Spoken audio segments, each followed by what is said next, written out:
All right, all right, all right. Welcome. Happy Tuesday.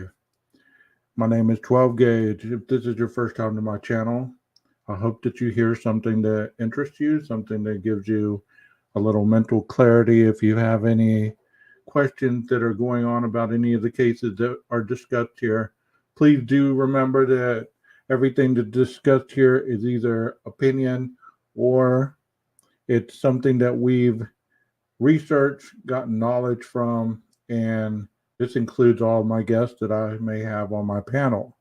Um, Tonight we have a very special guest again. We have Mr. Sergeant Friday, and let me bring him up. Hello, hello, hello. Oh, there you go. My microphone is now on. Mr. 12 Gauge, how might you be? I am doing very well. How are you, sir? Well, I can't complain. I never complain to one another. Well, I do complain, but yeah, I'm fine. All right, great to hear you're doing well. Welcome back to the panel. Why, thank you, thank you, thank you.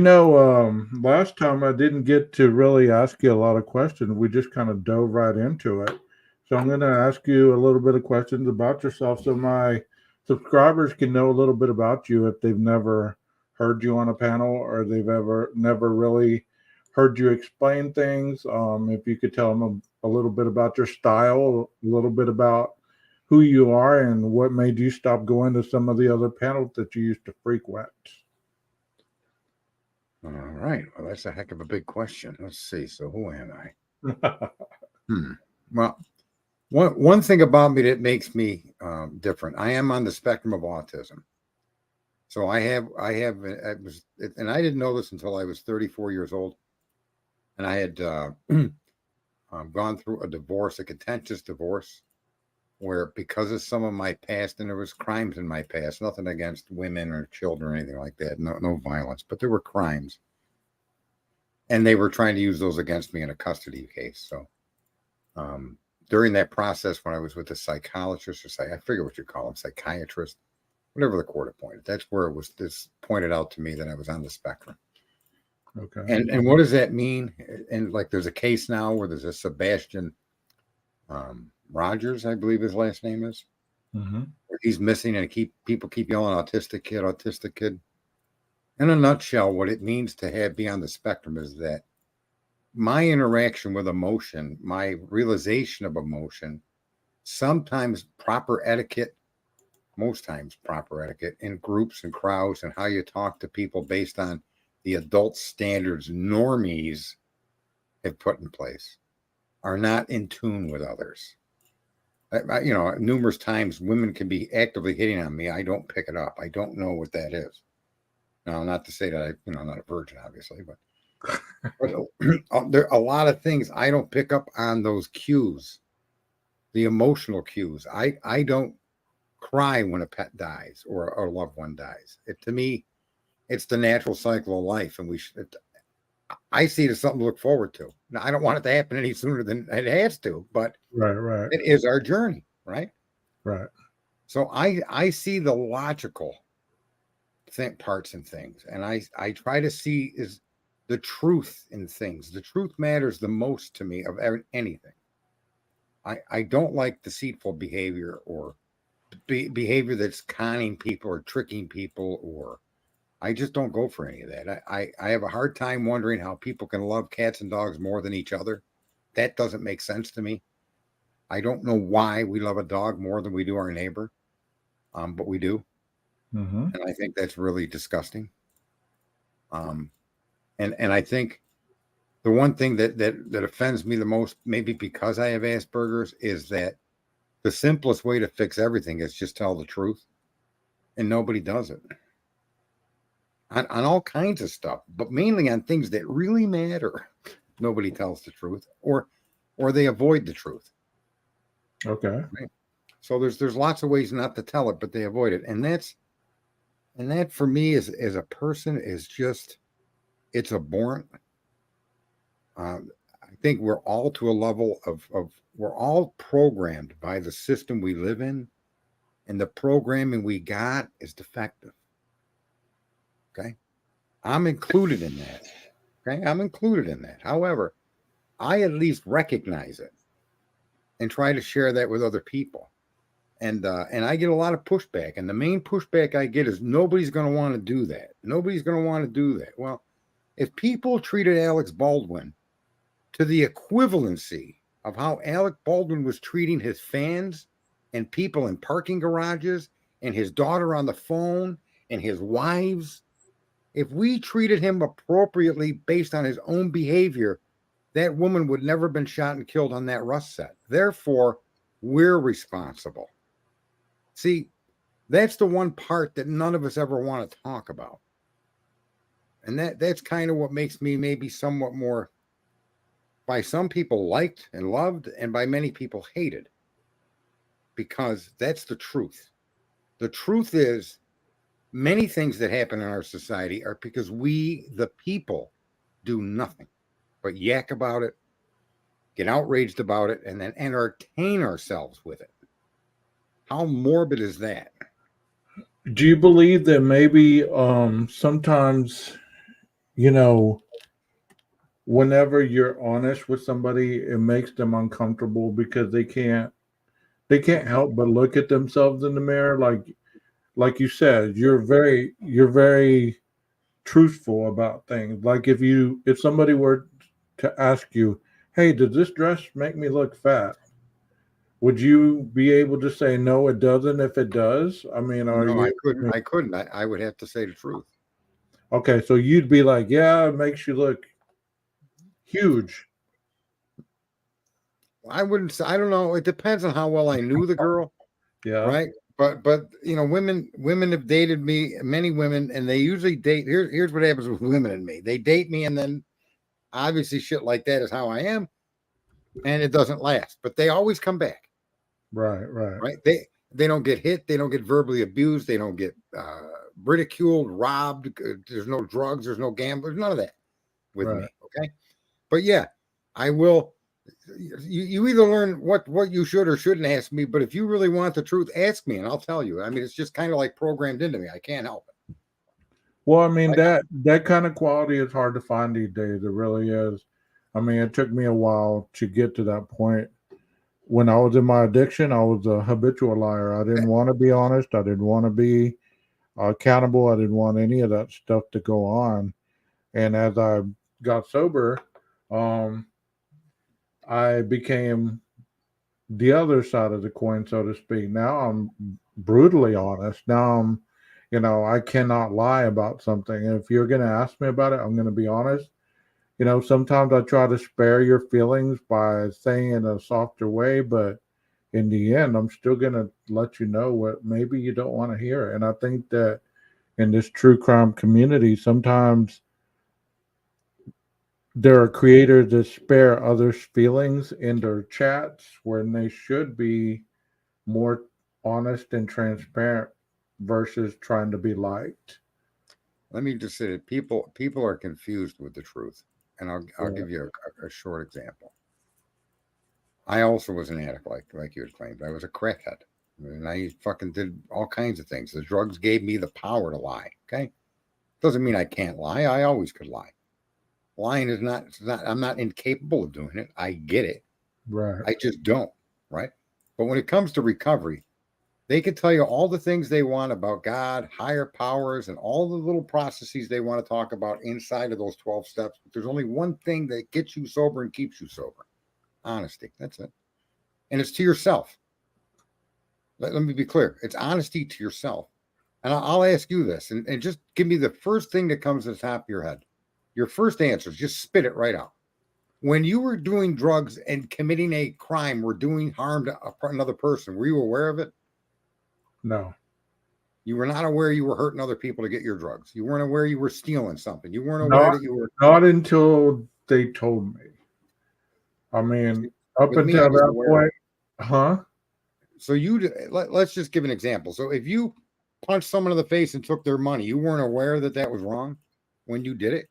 Well, of course. But I'm Okay. talking about the other example that I would give would be like I know that it would be wrong to hurt somebody's feelings, lie to them, steal their hearts, whatever, but I still would do it without a conscience. I would talk myself out of it. Right. Well, what I'm saying is the drug gives you the ability to justify the wrong that you're doing, but you are aware that what you're doing is wrong. Make no Okay. mistake. Yeah. Right. Yeah.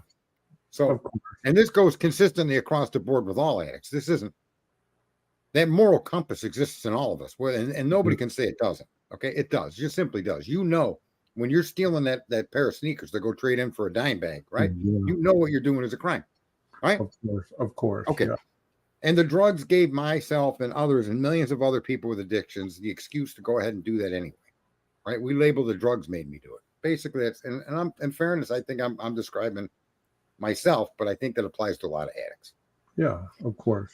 So Because when you get sober, if you want to stay sober, be honest to yourself in all things, yeah. and you should be fine. And if you're honest to yourself, that means you're going to be honest to others, Mm-hmm. right? Because you can't have it one way and not the other. I imagine you could. I imagine there are people that are honest with themselves and they accept the fact that they're robbing, hurting, and pillaging the county, you know, and they live with it. Right. I just can't. I'm not going to do harm to others and live with it. I'm not cut out that way. Well, the fact that you left these other channels, is there any other reason that possibly you It quit isn't so blowing much up these that I channels? left. It's not so much that I left. There's a creators, rather than put them by name, a lot of them there's like, for instance, one guy talking about seeing Ethan's face pissed on.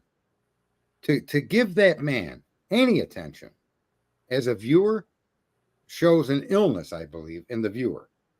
Mm-hmm. A creator like that should not exist in true crime at all. The viewer shouldn't tolerate it, nor should the victims of the crime. Just imagine what's being said about a young man that was slaughtered, right? During the commission of a horrific crime. And then you got some YouTube goofball talking about, I can see him being peed on by 3 different people right on his face.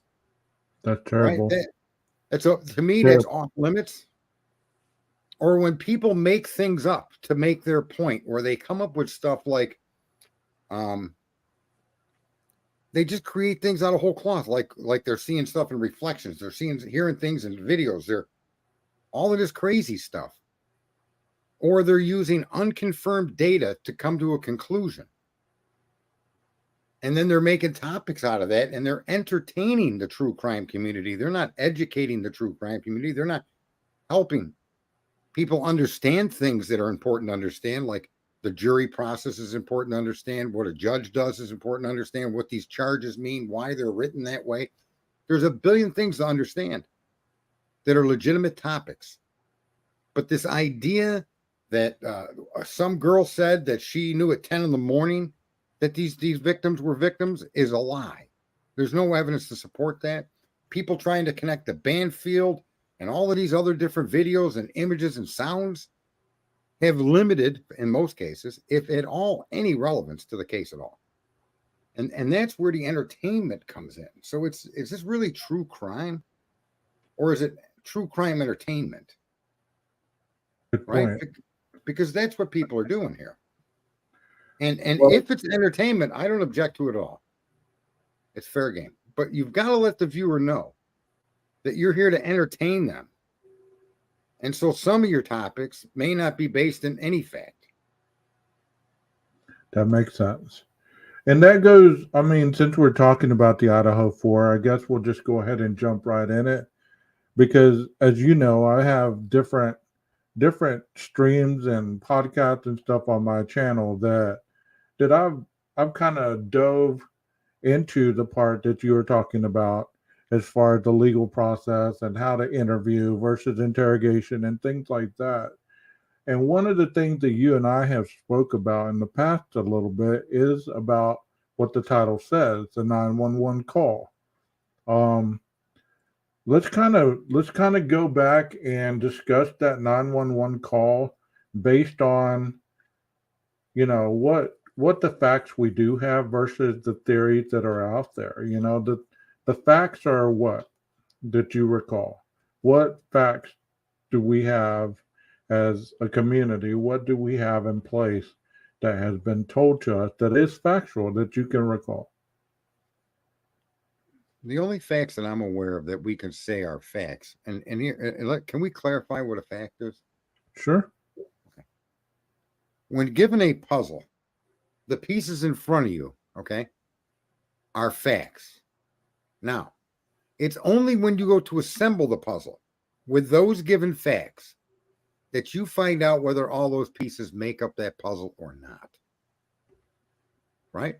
Mm-hmm. So initially, when you're told that a 911 call was made and that it was made for an unconscious person, and this is confirmed by the authorities, those are a grouping of facts that you have to accept for what they say. End of story.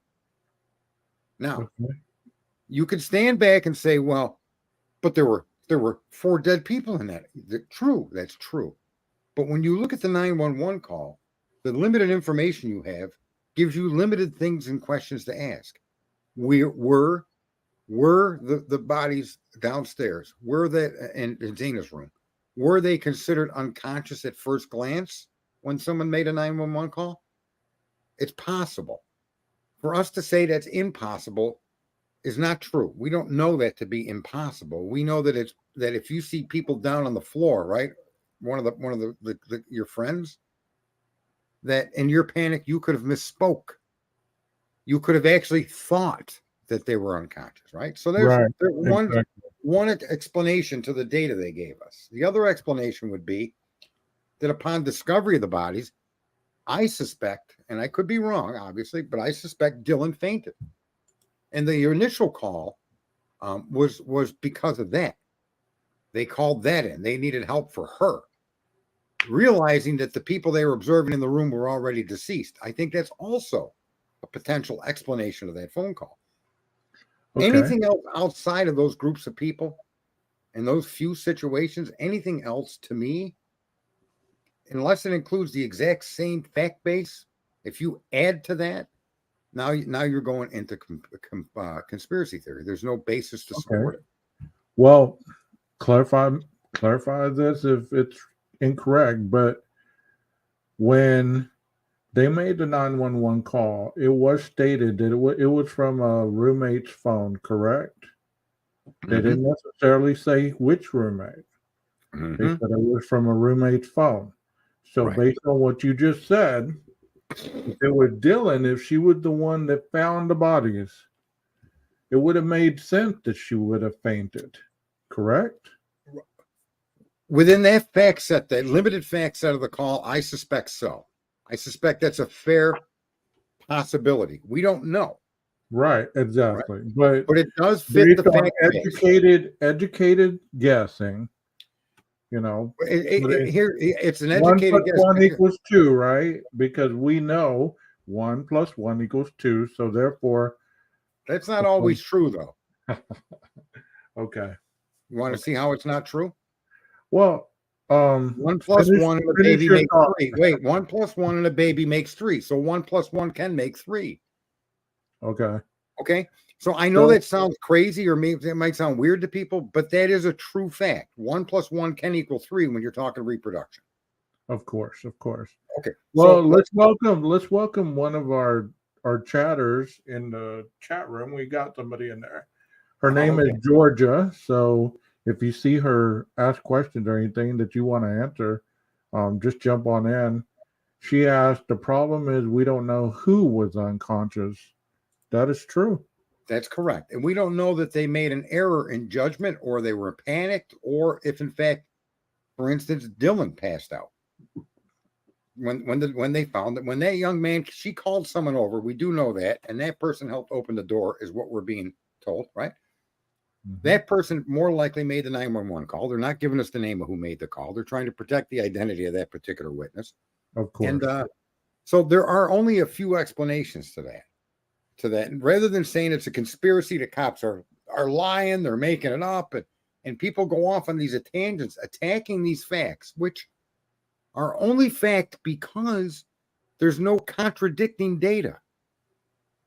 You see, a fact is a fact when it can't be contradicted. However, a fact is not written in stone and can be contradicted with contradicting data. And when you deal with stuff like this is where I agree with Get a Clue. People don't apply logic to it. They apply emotion to it. They apply feelings to it. They apply what they believe to it. And there's no room for that when you're trying to understand the factual situation in front of you.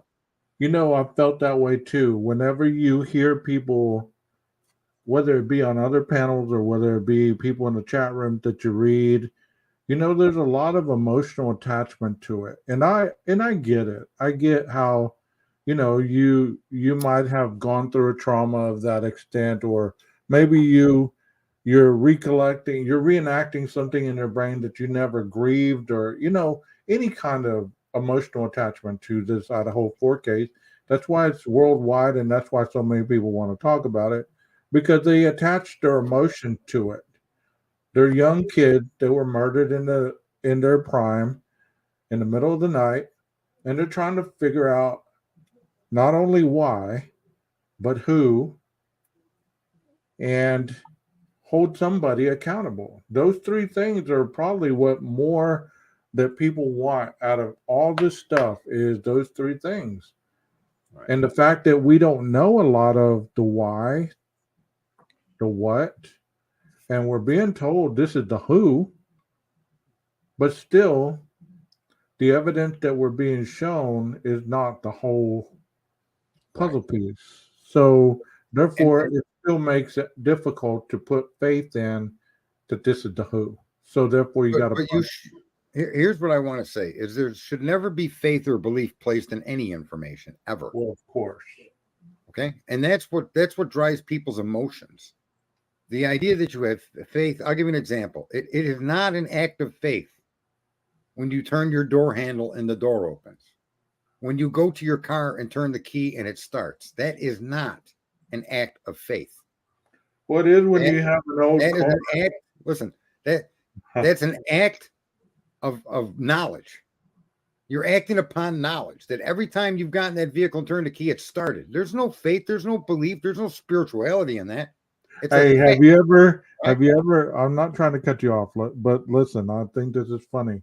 Have you ever had an old beater of a car that you did say a prayer and that you were hoping that that damn thing would start because you're late for work? Have you ever done that? Well, yeah, you anticipate it to start, but again, that's the problem where we have been. This is part of our programming, so listen to this carefully. Okay. We have been programmed in mass to believe in things and information, and the problem with that is belief releases chemicals in the brain, and belief itself is an act of accepting something, irrespective of the facts supporting it, irrespective of the facts disproving it. Belief allows you to accept it as real. Okay. If you believe all cops are corrupt, I don't want to have a discussion with you about cops being corrupt. However, if you have a criminal case where the cops behaved and were corrupt in their behavior, I will discuss that case with the facts that show that corruption. But I will not take that information and blanketly say cops are all corrupt. Not to say that there isn't massive amounts of corruption. I think there is. However, unless it's shown to me, I do not label every policeman as corrupt. It's irresponsible. It's not fair. And I don't believe in things I can't prove. When it comes to man's world, I believe there's a God. Do I believe there's some invisible being up? Yeah, I do. Is there proof that? No, there's not. Right? You can argue there's no such thing as God. You can argue that, but the point is, neither one of us can prove our case. That's what belief is for. Right. Not. Well, let me ask you this, getting back to the case a little bit. So we both kind of discussed the 911 call on what we know about it, because there's not a lot to be known. They didn't release it. Like Georgia said, she doesn't understand what the purpose of them not releasing it, since they do have, they have the person in custody who they believe is the perp. What would it hurt to release that 911 call? There's a gag order on the case. Okay. Okay. And whether that gag order it is what it is. There's a gag order, period, end of story. That's a fact. And so because of that, most of this information is not going to be given to you. And the best that you have is the documentation and the motions and the counter motions being presented to the court. That's the most amount of information that you can derive an understanding of on this case. That's it. Because the gag order will not give you and will not be lifted Right. anytime soon. And so you have to accept that for what it is. So how do you glean the process that Mr. Koberger is going through? And you can only glean that through the information that they're releasing to us. Right. And then to jump off and say they're doing this to protect the FBI, or doing this to protect, you could think that all you want, but you can't prove it. So there's no sense in even bringing it up.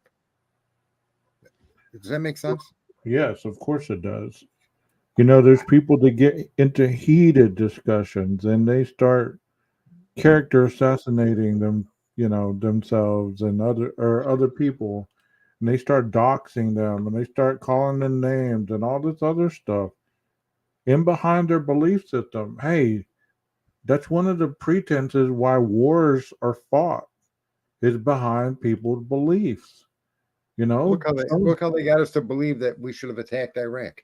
Yes. That was a lie. Weapons of mass destruction, right?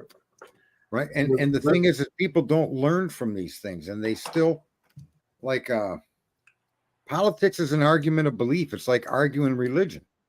Yes. A Muslim believes in what he believes, and a Jew believes in what they believe, and there's no sense having that discussion. Why can't you just get along and leave that alone?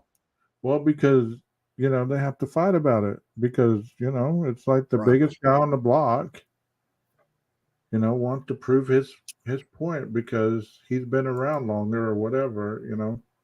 Well, Georgia says, I do think the lack of information causes people to have many doubts about the case, but I'm not so sure those doubts don't exist because they're not being planted. So there's a lot of information about the case. The last time I was here, I laid out exactly what Ann Taylor's doing.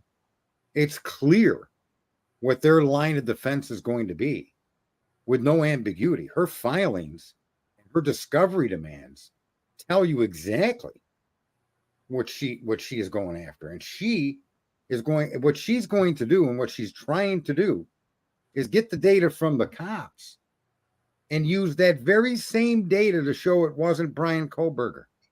That's her defense in a nutshell. Exactly what she's trying to do. She's not going to drop somebody out of a parachute and say, yeah, I saw Brian at 7-Eleven. No. His alibi is the police work that accused him. That's exactly the angle she's taking. And I agree with her.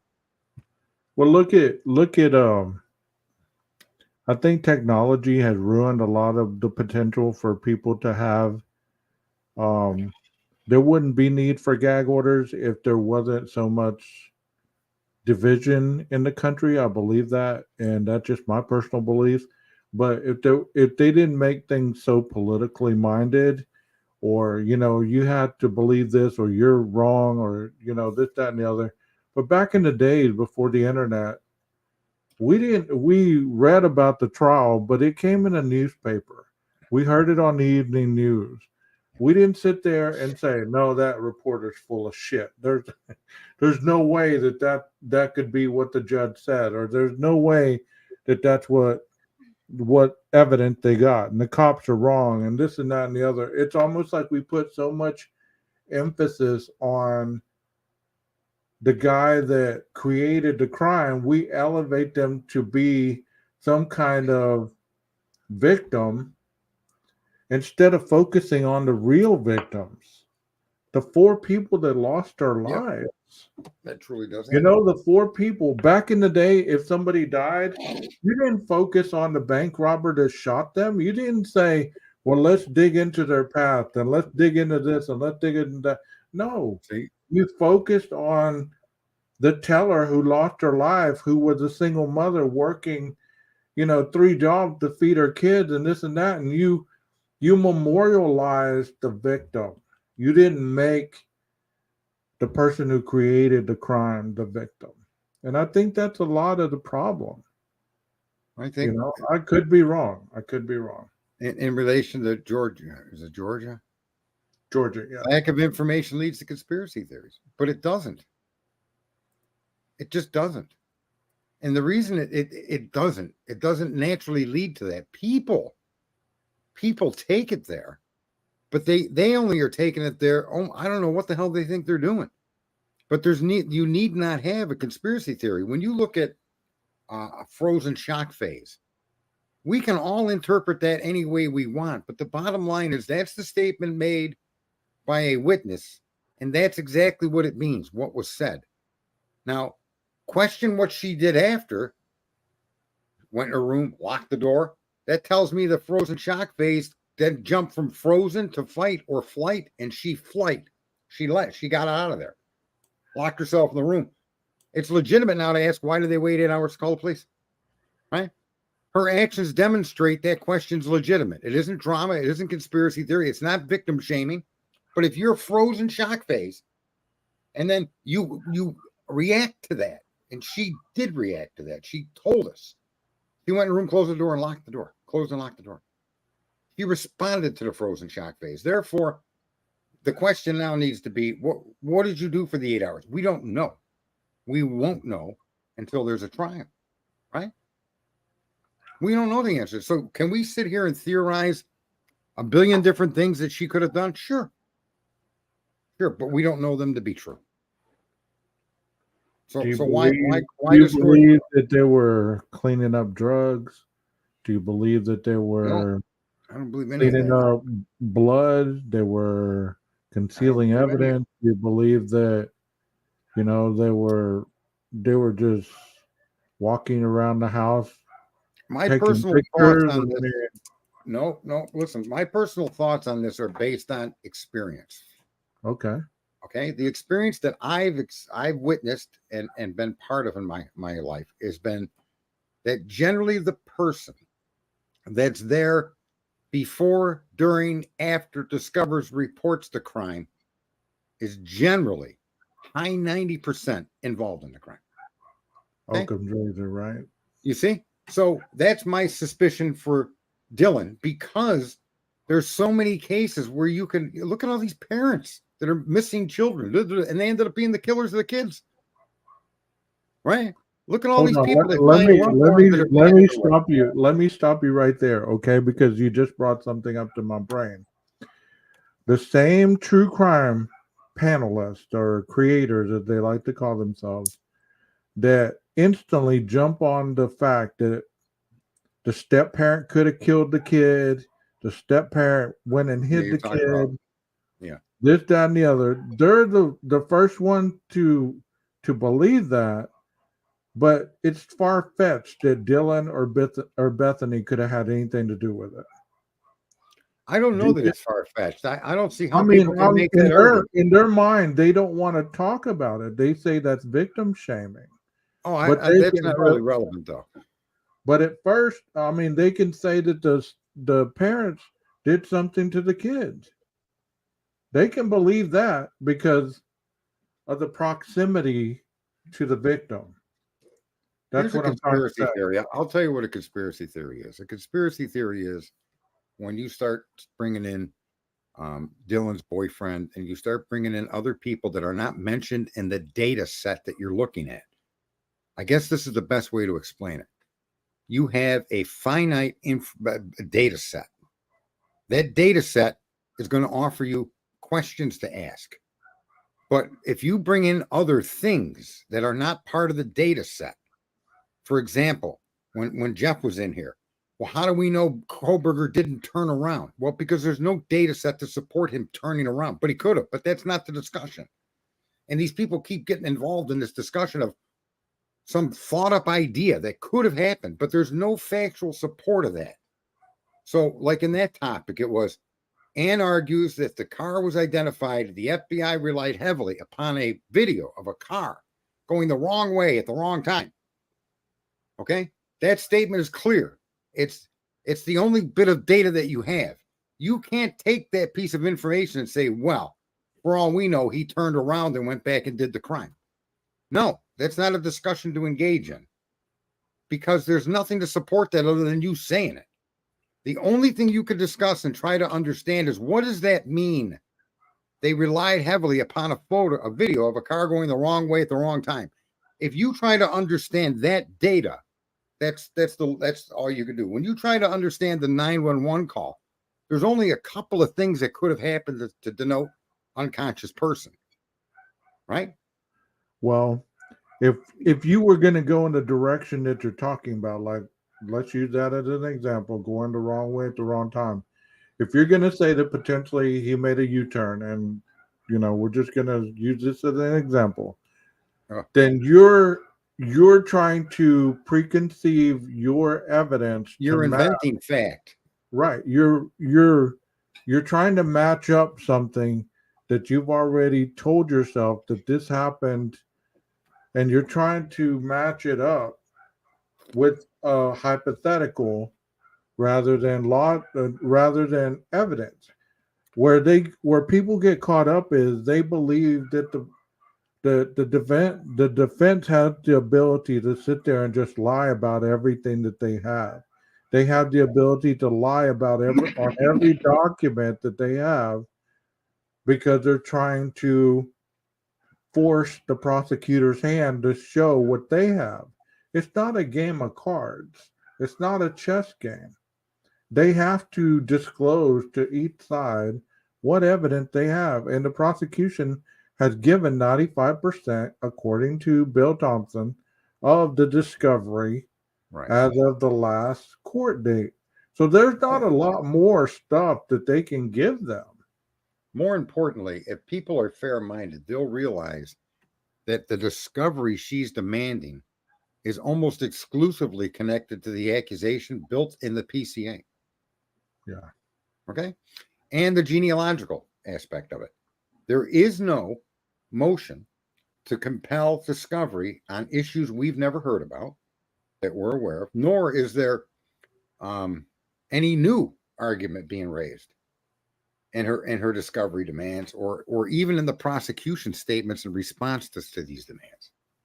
So you can look at the case as it stands, and it all surrounds the genealogical work and the PCA, full stop. It does not involve the Banfield. It does not involve some camera from a cop somewhere around the block. But none of that's part of Ann's work. None of that's been brought up by Ann. That's not been brought up by people that call themselves creators. None of it is he was beat to death on Linda Lane and then people urinated on his face. Just some wackadoodle on YouTube is saying that, right? And people that encourage that wackadoodle to keep being a YouTube quote unquote creator, right? I won't associate with people like that. But I first say to them directly, and I have said to them directly, that I will not participate in this. I'm not here to make money.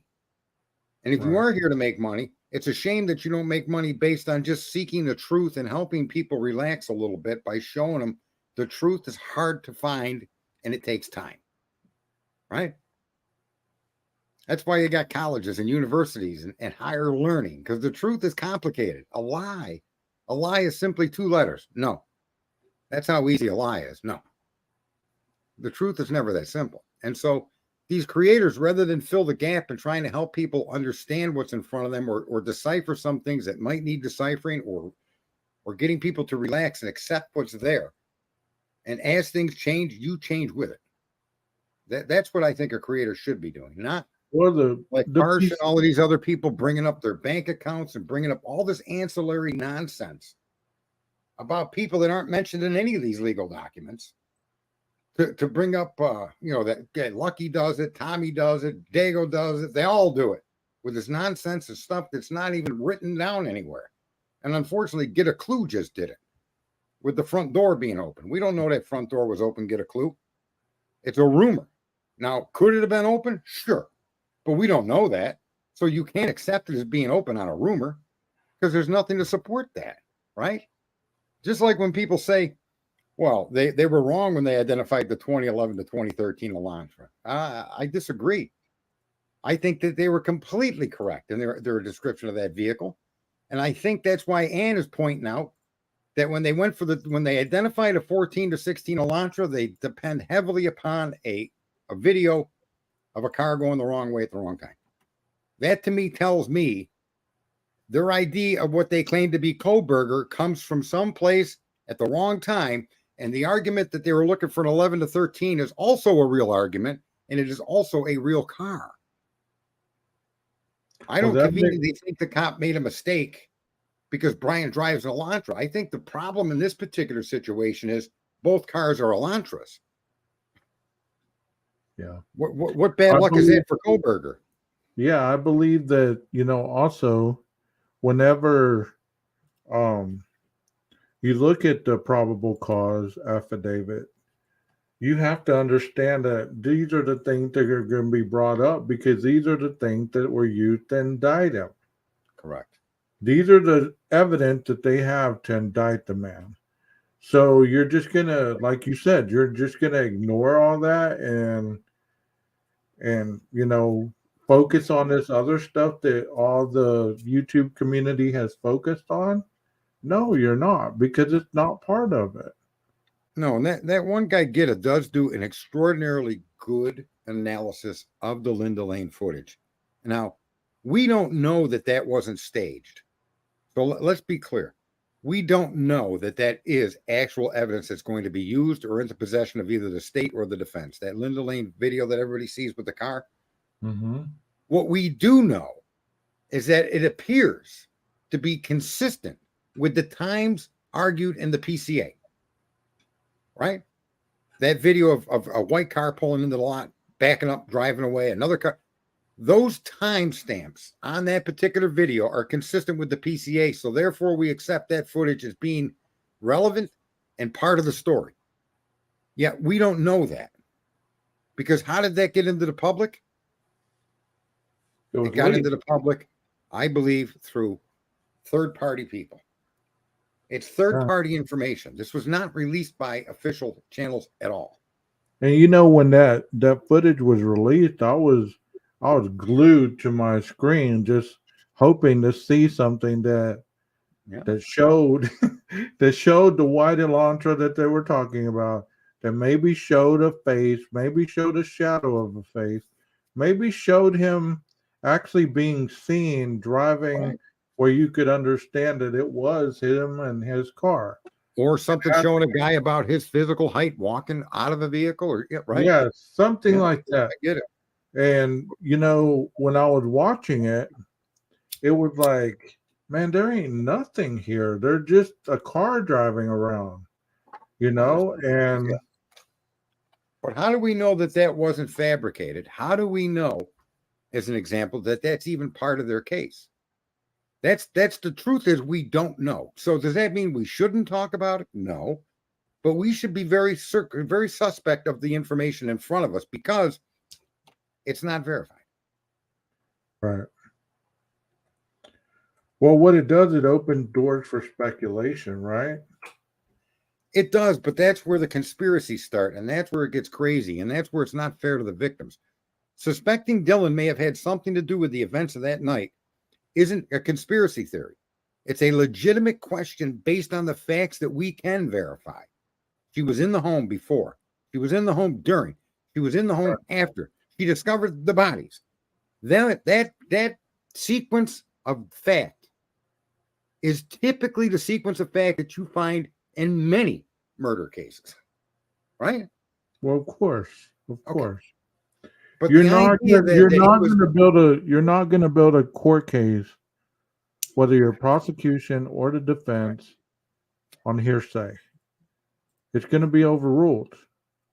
You can't go in there and say, well, this is what I think, or this is what I've been told, or this is what so-and-so showed.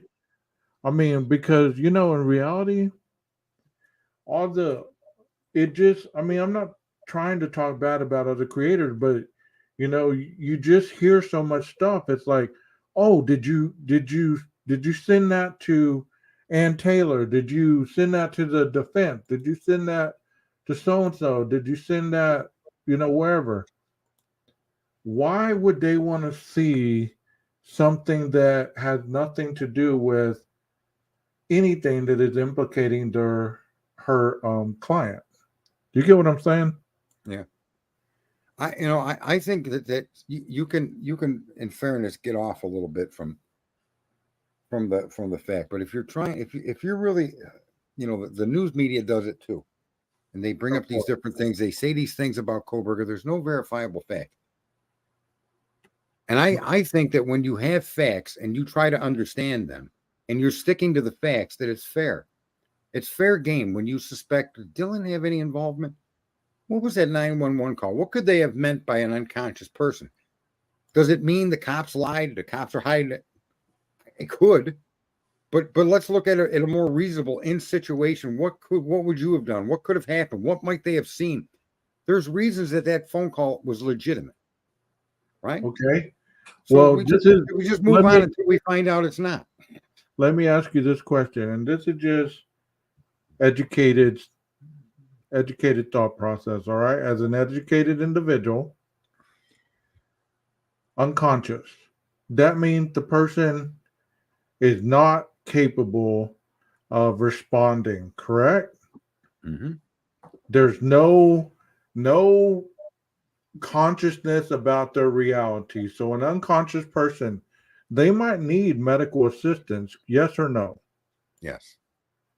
So if this unconscious person, they called 911, Mm-hmm. the cops came.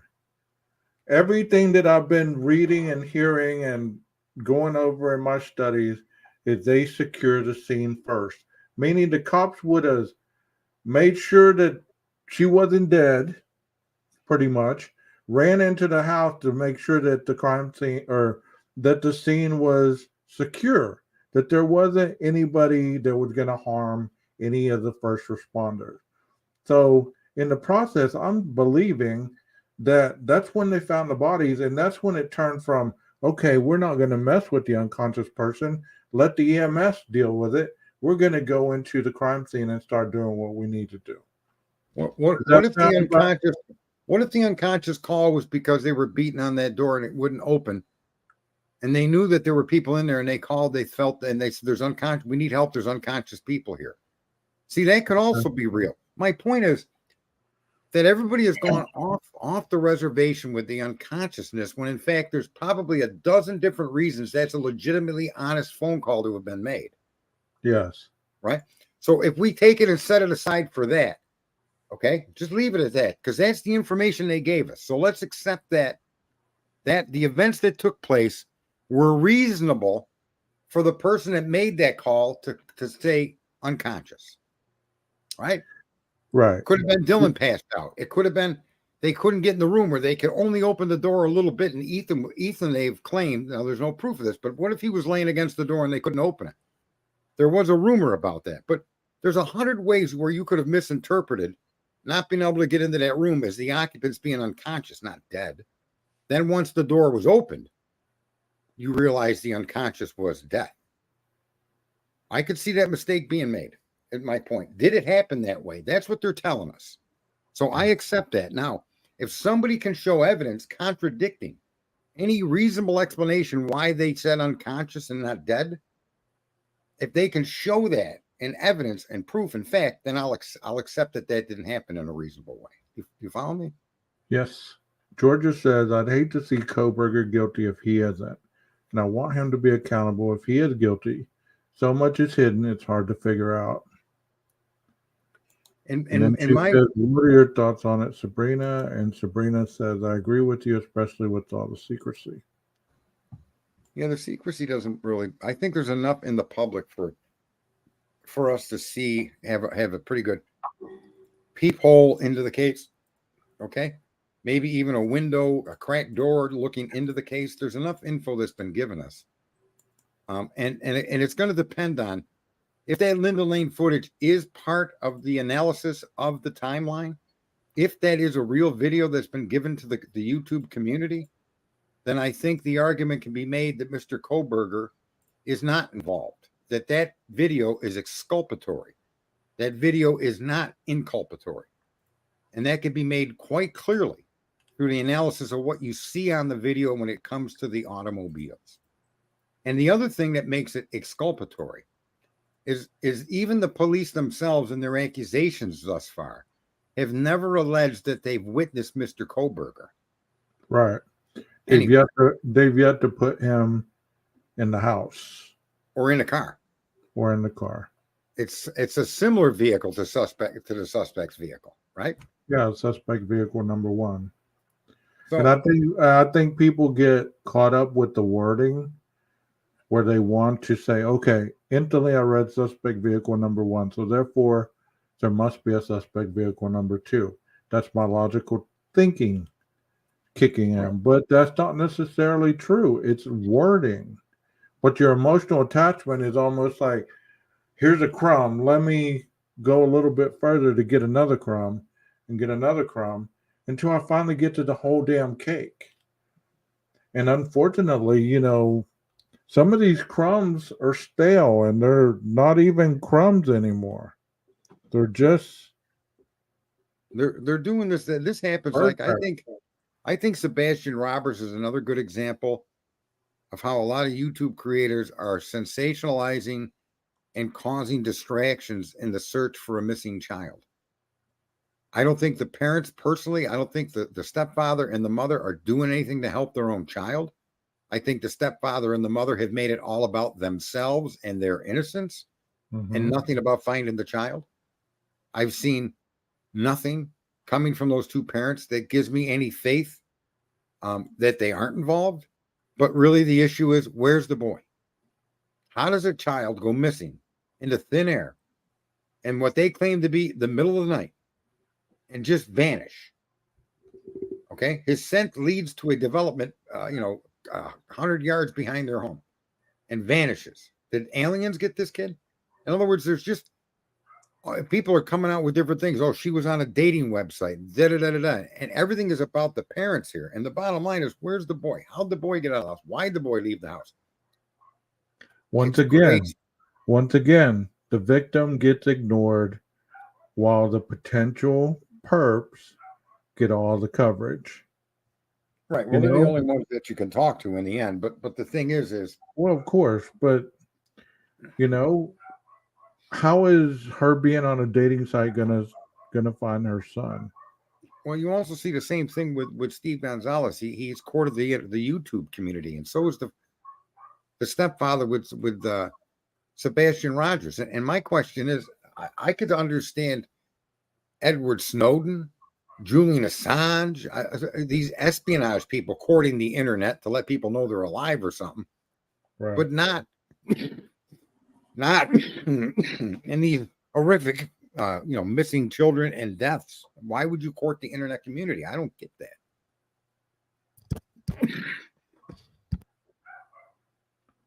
And you've As had it, that as it cough helps for a Steve, while. You've been sick. I think it's backfired on Steve Gonzalez when it comes to the internet and the YouTube creators. Yeah. They've turned it into a shit show. They're doing the same thing with Sebastian Roberts. Sebastian Roberts, the guy Seth, I think is the stepfather, he brought it to YouTube, and now it's turned into a shit show. What is it with YouTube turning everything into a shit show? You got JLR running around, turning things into a shit show. Why? You got CJ running around. He found bags of dead dogs. I What don't is he have a doing? clue. I think maybe because, I mean, I haven't been in the true crime community for a long time, but I remember hearing somewhere about the Kylie Rodney case or whatever, where some internet people supposedly gave up some clues that helped solve the case or whatever. So I would think that, since then, everybody's hungry to be the one Wow. to give the proper evidence to solve the case. I mean, it's not going to happen it's not going to happen from this desk that I'm sitting behind. You're not going to solve this case through your cell phone. I'll tell you that right now. I'm not. I'm not Twitter, going to TikTok, solve it, right? and I'm not even trying to solve it. I know, I'm neither trying am to I. understand it. I'm trying to understand it until trial gets here. That way, when trial gets here, I won't be so shocked whenever I don't hear about the Banfield, or I don't hear about Linda Lane, or I don't hear about the Fight Club, or I don't hear about the tunnels, or I don't hear about the Parachutes. Mad Greek, or Look at the that grub TikTok truck. guy, that drip drop, Conspiracy King 101, that guy, with some of the things he fed into this IDAHO4. It's insanity. Well, if this was a movie, it would be selling tickets, but it's not a movie. It's real Yeah, life. And There was 4 people that were slaughtered in a home. There were college students. They were about to start living their lives. Right. Well, here's the thing too, but I want to turn this around. I want to turn this around, and this is a shame there weren't millions of people listening to this. The problem isn't the creator, it's the audience. You see, these creators exist because the audience for them exists, because the audience doesn't hold them to account, because the audience feeds into these bullcrap conspiracy theories, a parachute from above, tunnels underneath, the blood on the roof, peeing in his face. And you see, it's the viewer that's the problem. How could you be someone in the chat? Mm-hmm. And if you think this way, guys, that you're in my chat, I hope I'm not offending you. But if I do, I mean, I'm just asking the question: how could you logically believe that you hear this type of information and that it's true? How could you not use your analytical thinking to question what the so-called creator is telling you? I mean, I hope you do that when I speak. I mean, I hope that you don't take everything I say as the gospel. You get what I'm saying? It's like I hope that you're able to say, well, let me look that up, because I do challenge you to go look it up if you don't believe, what I'm saying, or if you want more information. I try to share the pages because I want you guys to educate yourselves so you just don't fall for anything. See, we've all been programmed, me included, to do what you're seeing happen here. These creators exist because the viewer demands they exist, not because it's just that person, right? Look at all the monetary gains this Drip Drop and others have got. Look at Harsh Reality, and look at a bunch of these other people with these big follower counts. Listen, and I'm not opposed to anybody making money, bro. It's America. However, if you're going to be true crime and not true crime entertainment, and not stress that this is entertainment, okay, that you're bringing up things that aren't documentably provable, that's entertainment. That isn't part of this case. You're not helping the case. You're not investigating the case. You're not going to solve this case because you're somewhere around the world on your phone looking at a Banfield video. Right. You need to be clear to the viewer. But more importantly, the viewer needs to hold the streamer to account. And that's what isn't happening. The streamer is giving you data and information and entertainment and or fact in a lot of cases too. And you're not holding them to any standard other than the lowest standard of all, which is anything goes. That's the viewer more than it is the creator. The creator's just responding to a market. Well, let's get back to your original thought. We were in the house, okay? We were in the house. You were talking about the closest proximity of people to the crime are usually the perpetrator. Can you repeat what you told me one time as far as who's more apt to abuse their children? Can you repeat that really quickly? Women. And I give credit to Cluminati is actually the one that brought that statistic to my attention, that women are more apt to be abused to their children than men. Okay. There were 239,000 reports of child abuse or child neglect with women versus 210,000 in the same year for men. 239 for women, 210 for men. So women are equally or more so going to be the abuser of the child. Okay, so using that knowledge, right, and the proximity of the person nearest to the crime, right, and there's a factual statistic that it was 2 women, right? Could they potentially have been the abuser? Are you referring to the IDAHO4, you mean? Yes. Because that's where we were going before we... Right. And in all fairness, you have to consider the situation as delivered to you. And it was delivered to us in a way that leaves massive questions about Dylan's actions. It is not conspiracy, nor is it victim shaming to try to understand them. Now, don't invent things that aren't there. I'm not going to start calling her. People were saying she was a particular gender Right. People were right. making slanderous statements. No, it's not relevant. But her own words could be examined, and you try to understand them. You get to the best understanding you can and wait for more fact to come forward. That's how you're supposed to deal with this stuff, not forever speculate Exactly. until the end of time and make stuff up. Like, So if you were going to go with Dylan, with the Dylan theory, okay, can you kind of, just for the sake of, okay, just for the sake of conversation, can you give me the Dylan theory? if I were a policeman involved in that case, I would have concerned myself heavily with Dylan's statements and actions. And I would have concerned myself with the crime scene being what appears to be a crime of passion. And I would have pursued that as an investigatory angle or lead. I would have not paid attention to outside. In other words, I would have broke the case down to more than one guy looking at it. This is a big case. I would have let another investigator look at a potential drug issue. I would have let another investigate. In other words, there is no conspiracy theory when you don't know nothing. Everything is a conspiracy theory. You agree with that? Yeah, pretty much. It's your So, belief system behind the facts. right. If you Lack happen upon a crime scene, any thought you have is a conspiracy until facts support it. Exactly. Fair enough. So when the police got to the crime scene here, they themselves are trying to formulate in their head, how could this have happened? And I think that there were many issues and many angles that could and probably should have been pursued.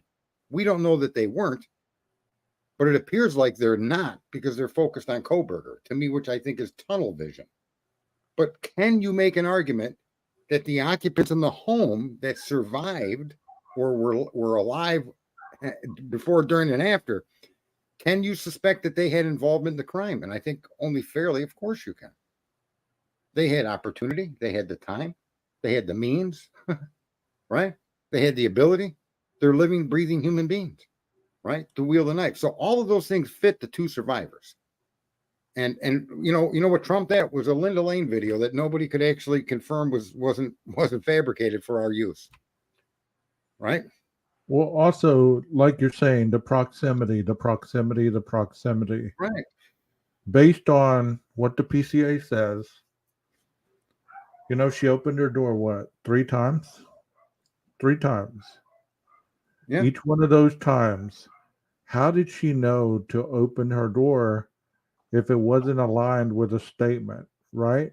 She wouldn't have just told the police officer during the interview, hey, I opened my door 3 times. He would have said, well, what made you open your door 3 times? That would have been a logical question, correct?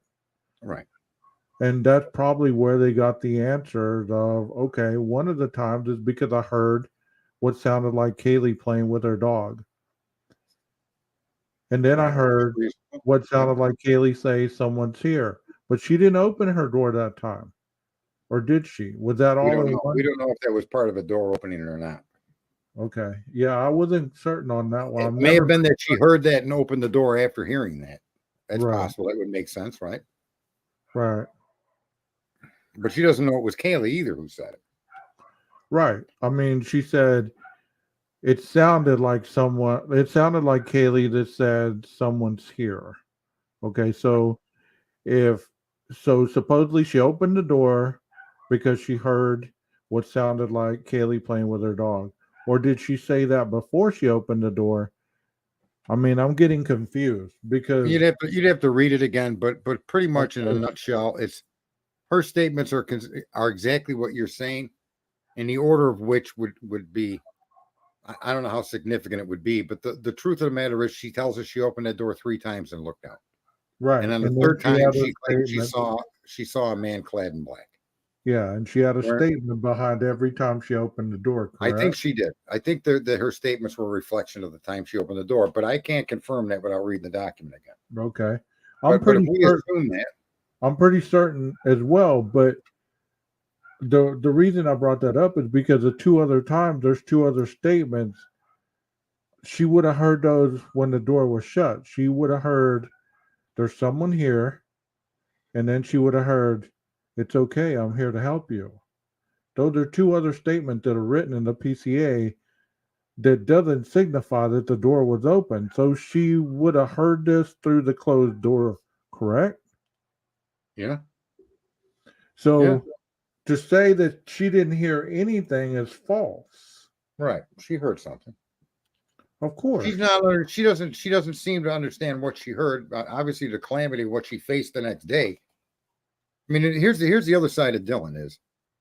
It's highly possible that what she's telling us is exactly the way she remembers it, and that's it. Is it possible that she was scared and she went and locked her door and fell asleep? Yeah. You may not like that. You may not want to. If you got to believe in something, you may not want to believe it. But if that's her statement, and it's irrefutable, then that's how it is. That's what you have to accept. Right. You're not gonna like it. I mean, it would be like right now. I was hearing the dog barking. Everybody heard the dog barking, right? Right. I heard that dog barking. Okay. That would be me saying, okay, well, I heard what sounded like the dog barking. I didn't open the door, but I still stated it as fact to collaborate a timeline. Yes or no? Yeah, she's collaborating a series of events. Yeah. Yeah, this is the timeline as I remember it. Okay, the dog was barking and then the dog stopped. So then I heard a thud downstairs. At that point, I opened the door to see if I could see anything. I didn't see anything. And then I heard somebody say, hey, come back here. So this is how somebody that's being interviewed, how they progress through their evidence, correct?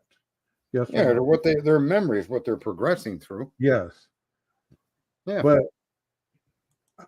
I mean, there's a lot to take into consideration too. How long was it after the crime that she was interviewed? Was she interviewed immediately? We don't know. Right, exactly. We don't know. Was she taken down to the station? Was she stripped? Was she put under black lights? Was she looked at for any kind of injuries? Exactly. Was she examined as a suspect in the crime? And if we come to find out that she wasn't, huge problem if they didn't do that with her. Yeah. If we find out later that she didn't have any of that stuff, her or Bethany, there's a problem with that because they didn't treat her the same way they would have treated a male suspect or a male witness. Well, not even that. No, let's not even put gender in it. Let's not even compare. Let's just another person. Accept the fact that these people were part of a crime scene and should have been treated as participants in the crime until found otherwise. I mean, good God, you don't pull up to a car crash and ignore the driver behind the wheel. Okay. He may be completely innocent, but he still has to be questioned. You still have to find out his role in this, right? Right. And now we're not talking about an accident. We're talking about a quadruple homicide under conditions in which you put yourself in the home. You're there. Right. You didn't hear it? As a policeman, I'd be like, well, how could you not have heard any of this? And so I wouldn't have said that to her. My point is, I wouldn't have said a word to Dylan about the incredible unlikeness of her statements. I would have used those statements as a basis to investigate her as participating in the crime. Let me ask you a question. Otherwise, let me ask you a question to the chat, Sergeant. Let me ask you a question to the chat. You guys are still with us, right? Mm-hmm. I hope you are. How many of you, based on the PCA information that we have available to us through the PCA, believe that Dylan that Dylan did not have anything to do with this? 1 for yes, 2 for no. If you put a 2, type if you believe she had something to do with it. If you think she was involved, 1. If you think she wasn't, 2. We got to try snapping ourselves out of this term belief. That's what I mean. We've all been programmed. I'm victim of it too. But you don't believe that like you believe in God. You think that she could have been involved. You see, if you believe she was involved, press 1. If you believe that she wasn't. Think. Oh, gosh. See, that's just a word that I use all the time. I know. We misuse it. If you think she was involved, press 1. If you think she wasn't, press 2. Yeah. Listen, I'm not trying. I'm laughing over here because I say it too still. And I've been trying for 6-8 months to stop misusing the word believe. Right. It's Right. hard not to, bro, because it's been so hardwired into us. It's a therapy word for me. I use it all day long in therapy. And that's fine because you're talking about spiritual stuff, right? Exactly. And cognitive beliefs and things of that nature. Right. So we only have one answer in the room. We have one who thinks. Well, we only got 5 people. We're not that popular, 12 gauge. Come on, man. Where are the other 4? Well, there you go. Batshit crazy. Is that your name? Oh, Sheet. Batshit crazy. Okay. There's 2 ones. Yeah. If Dylan would have said, yeah. If Dylan would have said, I had my earplugs in and drank a bottle of wine, it would have made more sense. But let me just say, her statements in and of themselves could be completely accurate, and she has absolutely nothing to do with this crime. That is absolutely possible. You don't have to, like, unless you can't prove otherwise, that's exactly how it happened. That's the problem with trying to deal with knowledge is learning to accept that no matter the answer, that's the answer. Like it or not isn't relevant. You've got to deal with facts on an analytical basis, not an emotional basis. Take the emotion out of it. Okay, and when you do that, the belief comes with it. How many of you think Brian did it? Press 1. How many of you think he didn't do it? Press 2.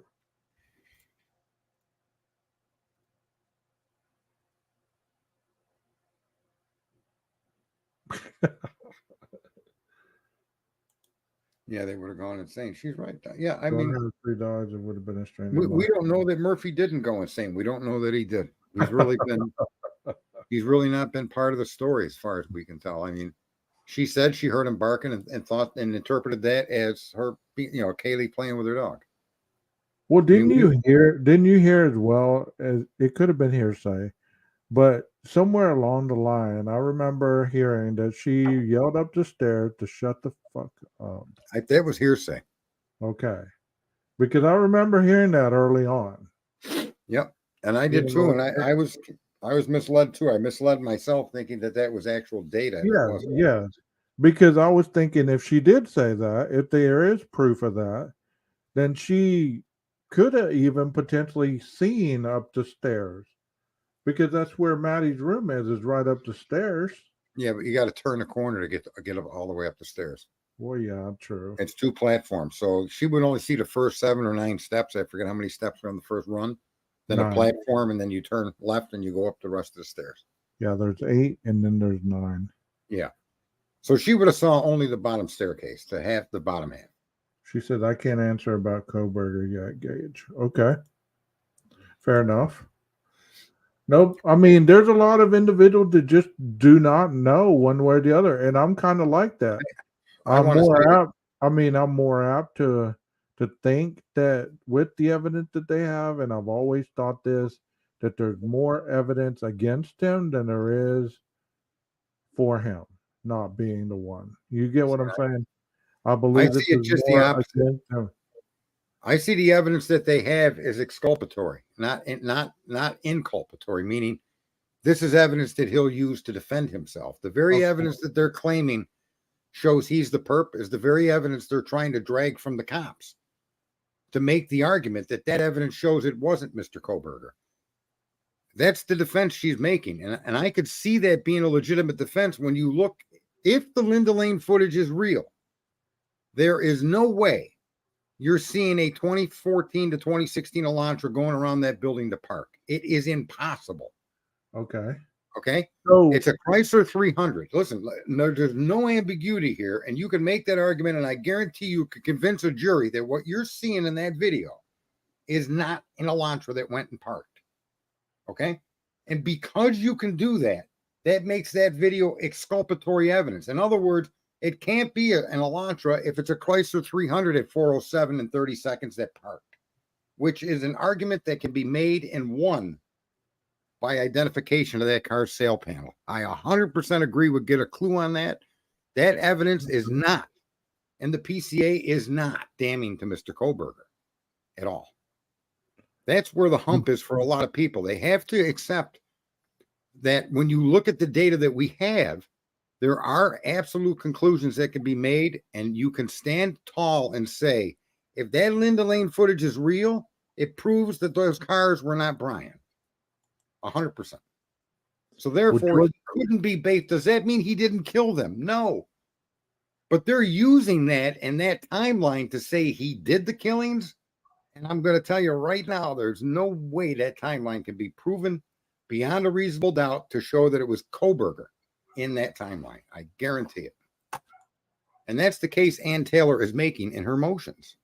That's not to say he didn't park down the block and walk in unseen and commit the crime. You follow me? Yes. But based on the data they gave us, that data does not support his guilt. Okay. I get you. You see? If he is guilty, I really don't think he did it by himself. I was gonna tell you, Sarge.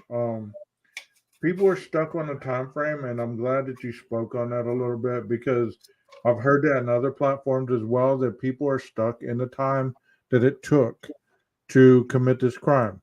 I've had other streams that I've talked about the K-bar knife. I've talked about the timing, about how a knife wound, describing the knife wound, describing the attacks and things of that nature. If you'll go look on my channel page, you can see some of those other videos that describe it and lay it out more in theory based on facts than us just speaking on it right now. And I'd rather you do that, because you can learn a lot about how a knife attack happens and the wounds and how long it takes to bleed out and stuff like that. I'm not trying to be vulgar, but there is plenty of information on my page that if you just go look for it, you can find the answers that we're talking about right now. The incapacitation of that weapon striking you, your mental shock that takes over, the cutting of nerves and different muscles and tissue, that impact of that blade into the human body is a trauma that you don't want. I don't ever want to have any clue how it feels.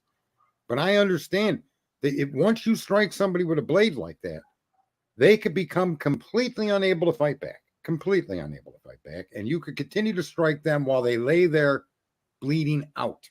It's gross. It's nasty, but that's what that weapon does.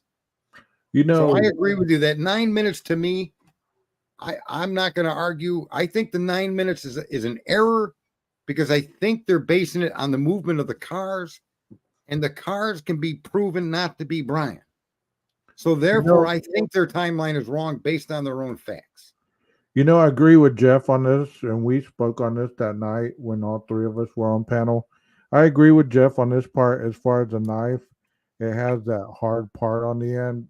There's no evidence that this happened, but an educated thinking, that hard part on the end of the knife, on the K-bar knife, could be used as a blunt force object to incapacitate people to the fact that they could be unable to defend themselves to the point where you could complete this crime quickly. You strike them on the head with the blunt end of the knife is what you're saying. Yes, incapacitate them, and just like a hammer, just like what he described as a hammer, and it'd be, and they'd be out, and then you're free to position them how you want them, stab them however it is you want to do the there's a million ways to explain how you can incapacitate somebody, whether it be through blunt force trauma or through the blade usage itself. Right. But there's no doubt that happened because there's 4 victims. And the PCA and the coroner discussed that they were puncture wounds. They were not slashes. They were puncture wounds and tears. They were not slash wounds. So if they were puncture wounds, that means that they were deep. Does that make sense? They weren't slashing. It's not like he was slashing. He was. Has anybody ever seen a boxing match where a boxer gets hit on the right side of his body below his rib cage and he drops like a rag doll? That's a punch to the liver. If somebody stabs you in the liver, talk about incapacitating you. You're not fighting back. Right. There are wounds of that kind of a knife entering your body You don't need to hit him. You could, of course, you could use the blunt end, use it as a hammer. So I'm not discounting that couldn't have happened. There's no description of that happening, though. Right, exactly. We're not told there was blunt force trauma. We're told that there were punctures, slices, tears. We aren't being told about blunt force trauma. So the idea that they used the knife that way is another conspiracy theory on someone's wild imagination that isn't supported in documentation, right? Where does it say that they had blunt force trauma to the head? Well, it doesn't. There was an article. I don't know if it was News Nation or if it was Banfield or I don't know, but I heard that Kaylee supposedly had 40. I had her 54, face. I think it was, or something. I think that was a stab wound. I thought right. She had her face was beat in pretty badly, where the bones were broken in her face. I haven't heard that. And it was unrecognizable. Yes, I heard this very early on. I don't think her parents said she was just slumped over in bed. I don't think that they said. I don't think Steve ever referred to his daughter being unrecognizable, has he? I mean, the reason that I bring this up is because the tunnel, the Fight Club stuff, and all that, they were trying to piece that together with a cartel member having her tied up to a chair and shooting a bean gun at her face and breaking her bones. Okay, another sick conspiracy theory.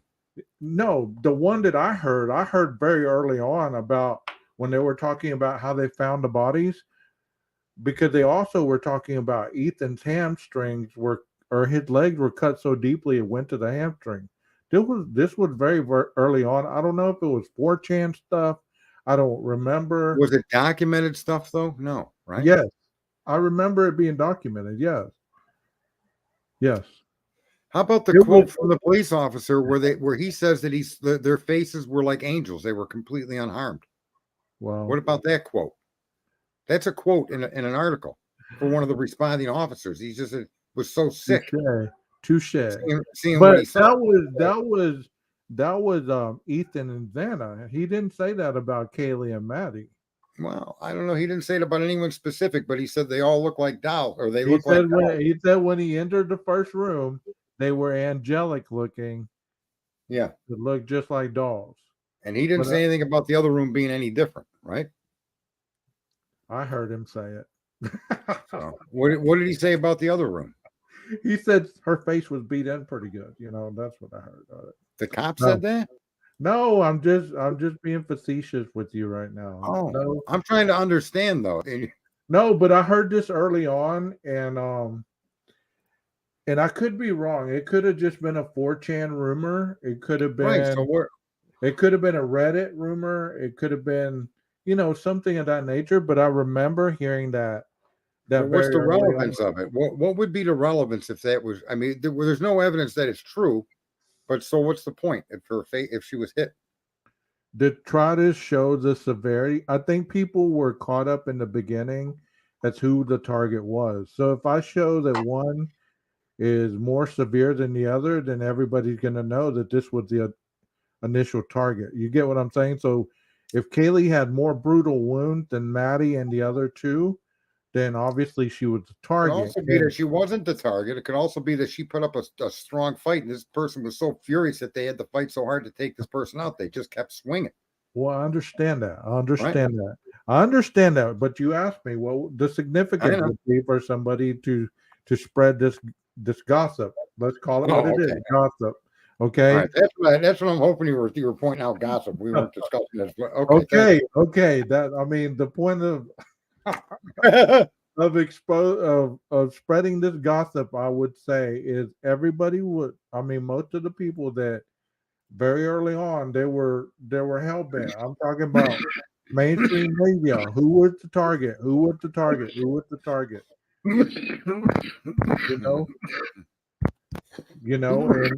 it said, and the dad's like, well, they didn't have to go upstairs and blah blah blah. Because it was being made like Kaylee was the target very early on. And that's when I was hearing all these wounds and everything. It was being portrayed that Kaylee had more vicious wounds. And Ethan had, those kind of wounds as well to keep him, incapacitated. A lot of those rumors, though, are just that, and people, and that's what I mean. The creators jump on it and they'll run with it, and it'll sell a lot of tickets.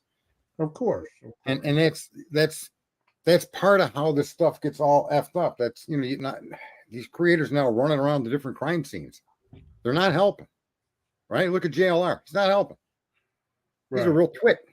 Okay, out there talking about. We don't know if that stepfather's involved with that kid's demise. We don't know anything of the truth at this point. So there's no sense attacking the guy and accusing the guy and inciting the guy. What's the point of all of that? It gets a lot of views. He makes a lot of money. Good for him, but that isn't true crime.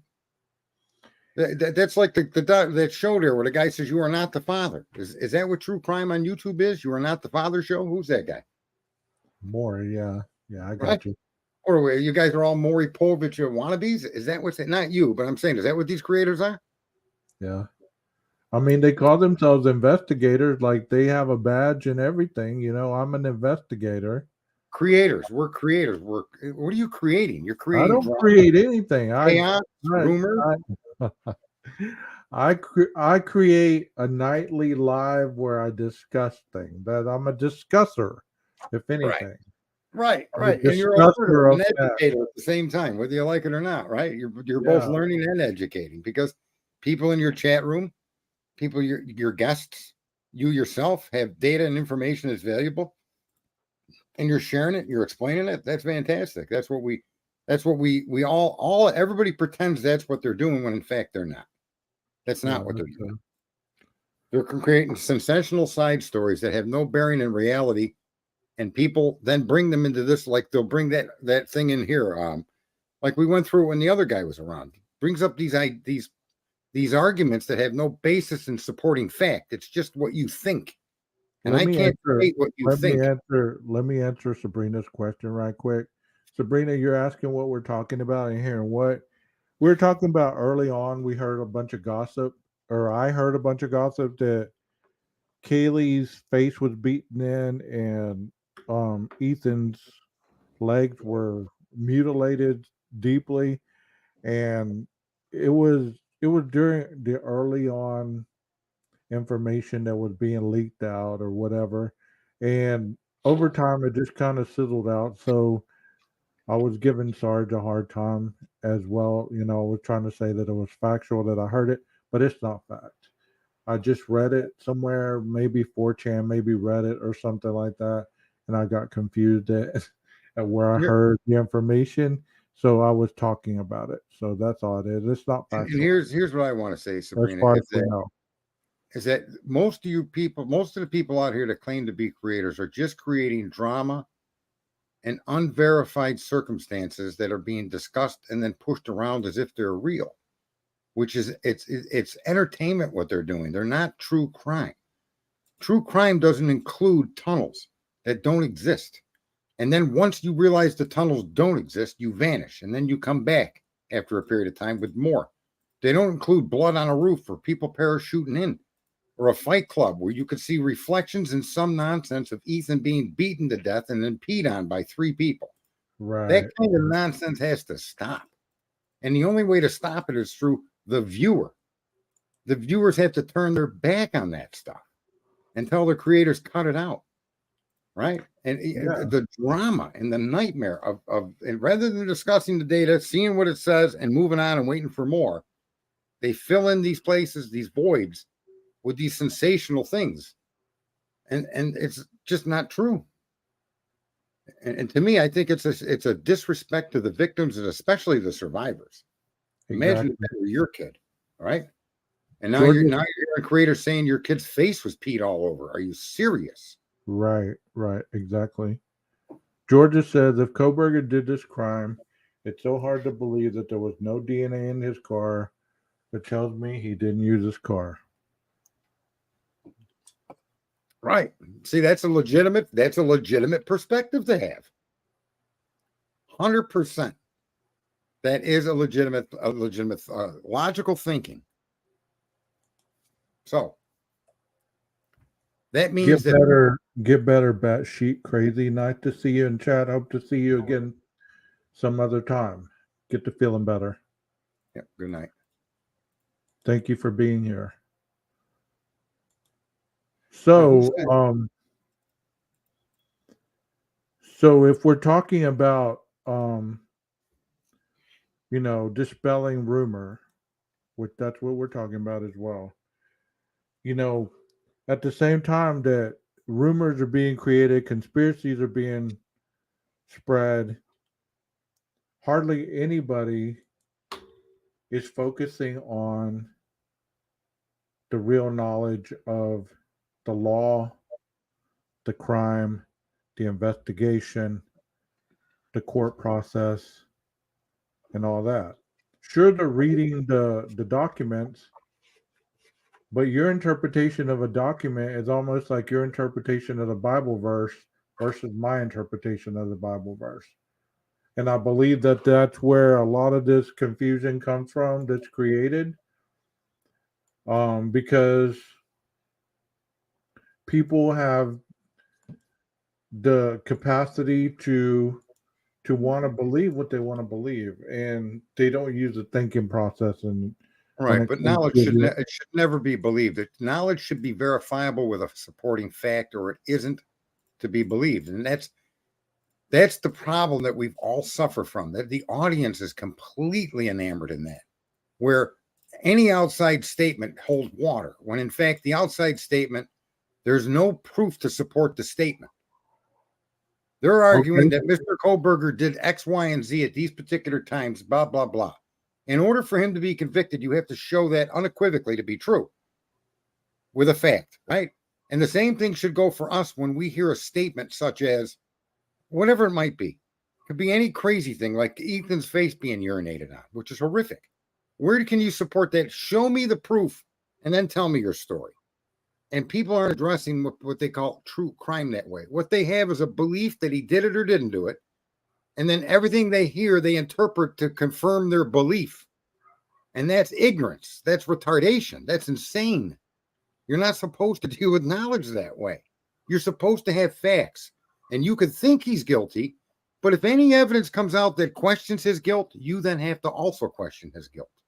That's how you're so supposed to deal with it. so you hey, let me ask you a question, because there's a lot of creators out there, right? There's a lot of creators that have different theories and different beliefs and all that stuff.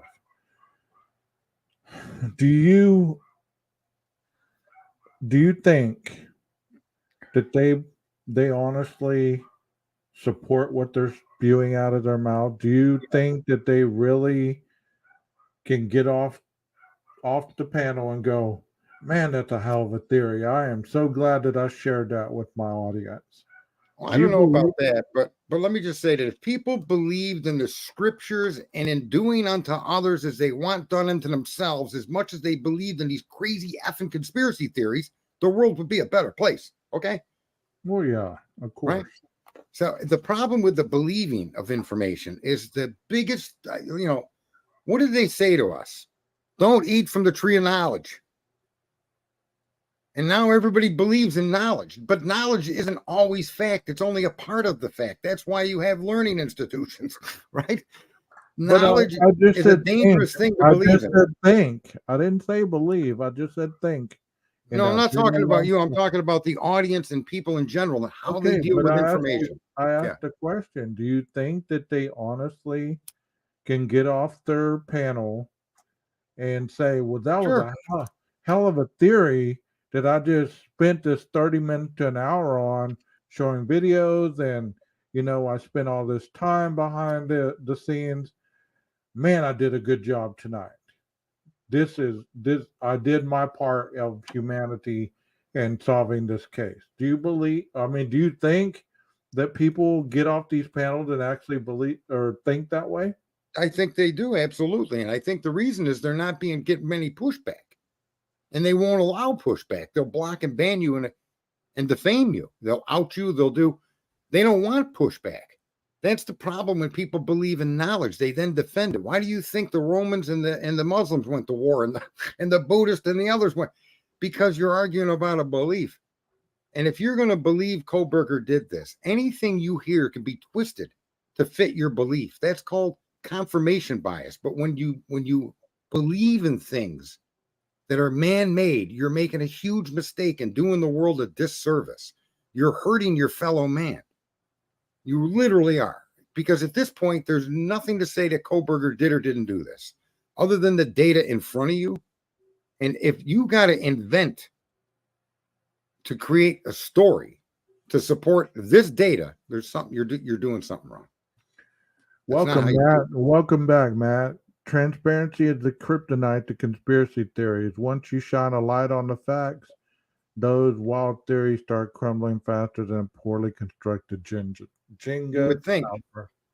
You would think, but that doesn't happen. You'll still see, regardless of what facts you put forward, you'll still see people ignoring them facts and countering them with a belief or with some theory that has no supporting evidence. And that's the key in any dealing with information, is it has to be supportable. And normal-minded people can both agree with the supportable evidence, right? Or a statement. A rocket doesn't go to the space because people believe that this lighting a match is going to get them in the air, right? There's no believing in anything when you build a rocket. Rockets are built on fact. The case of convicting a person in America needs to be built on fact, just like a rocket motor, okay? Right? Well, even when a trial happens, because there's going to be a trial eventually. Right. After all the motions, after all the BS, there's going to be a trial. Right. The facts are going to be spoken. And the trial is going to be broadcast through a camera, right? In the courtroom. I just don't understand if anyone is going to be capable of accepting the truth as it's coming out as factual without still being able to resort to conspiracy. Even during the trial, there's probably going to be conspiracy theories going on. Right. Do you agree with that or not? I think people have we've traveled down this rabbit hole of believing in knowledge so deeply that I don't know that we're ever going to pull ourselves out of it. It's fair to consider Koberger as being guilty. I don't have any objection to that at all. It's unfair when you have to create situations that you can't support as fact. You've crossed the line now. Now you're inventing your own ideas, not look what this document says, look what this photo shows. If you don't have something to support what you're thinking, that's fine. Wait, it might show up, right? Don't go and invent scenarios to support what you believe, because you're not that's the vicious circle that we're in. That's where people are disagreeing here. They're disagreeing on a belief. They're not disagreeing on a fact. You're right. Georgia says, do you guys know if a criminal profile was ever used prior to Brian's arrest? And if so, did Brian fit the profile? If my mind serves me correctly, an FBI agent did create a profile, but I don't know if it was just one of those panel FBI agents like on News Nation or something like that. I don't ever remember hearing of one or the police coming to a press conference. Didn't the age group and incel type stuff, didn't that come from like I thought they did rely on some information, maybe not complete, in the early parts of the investigation.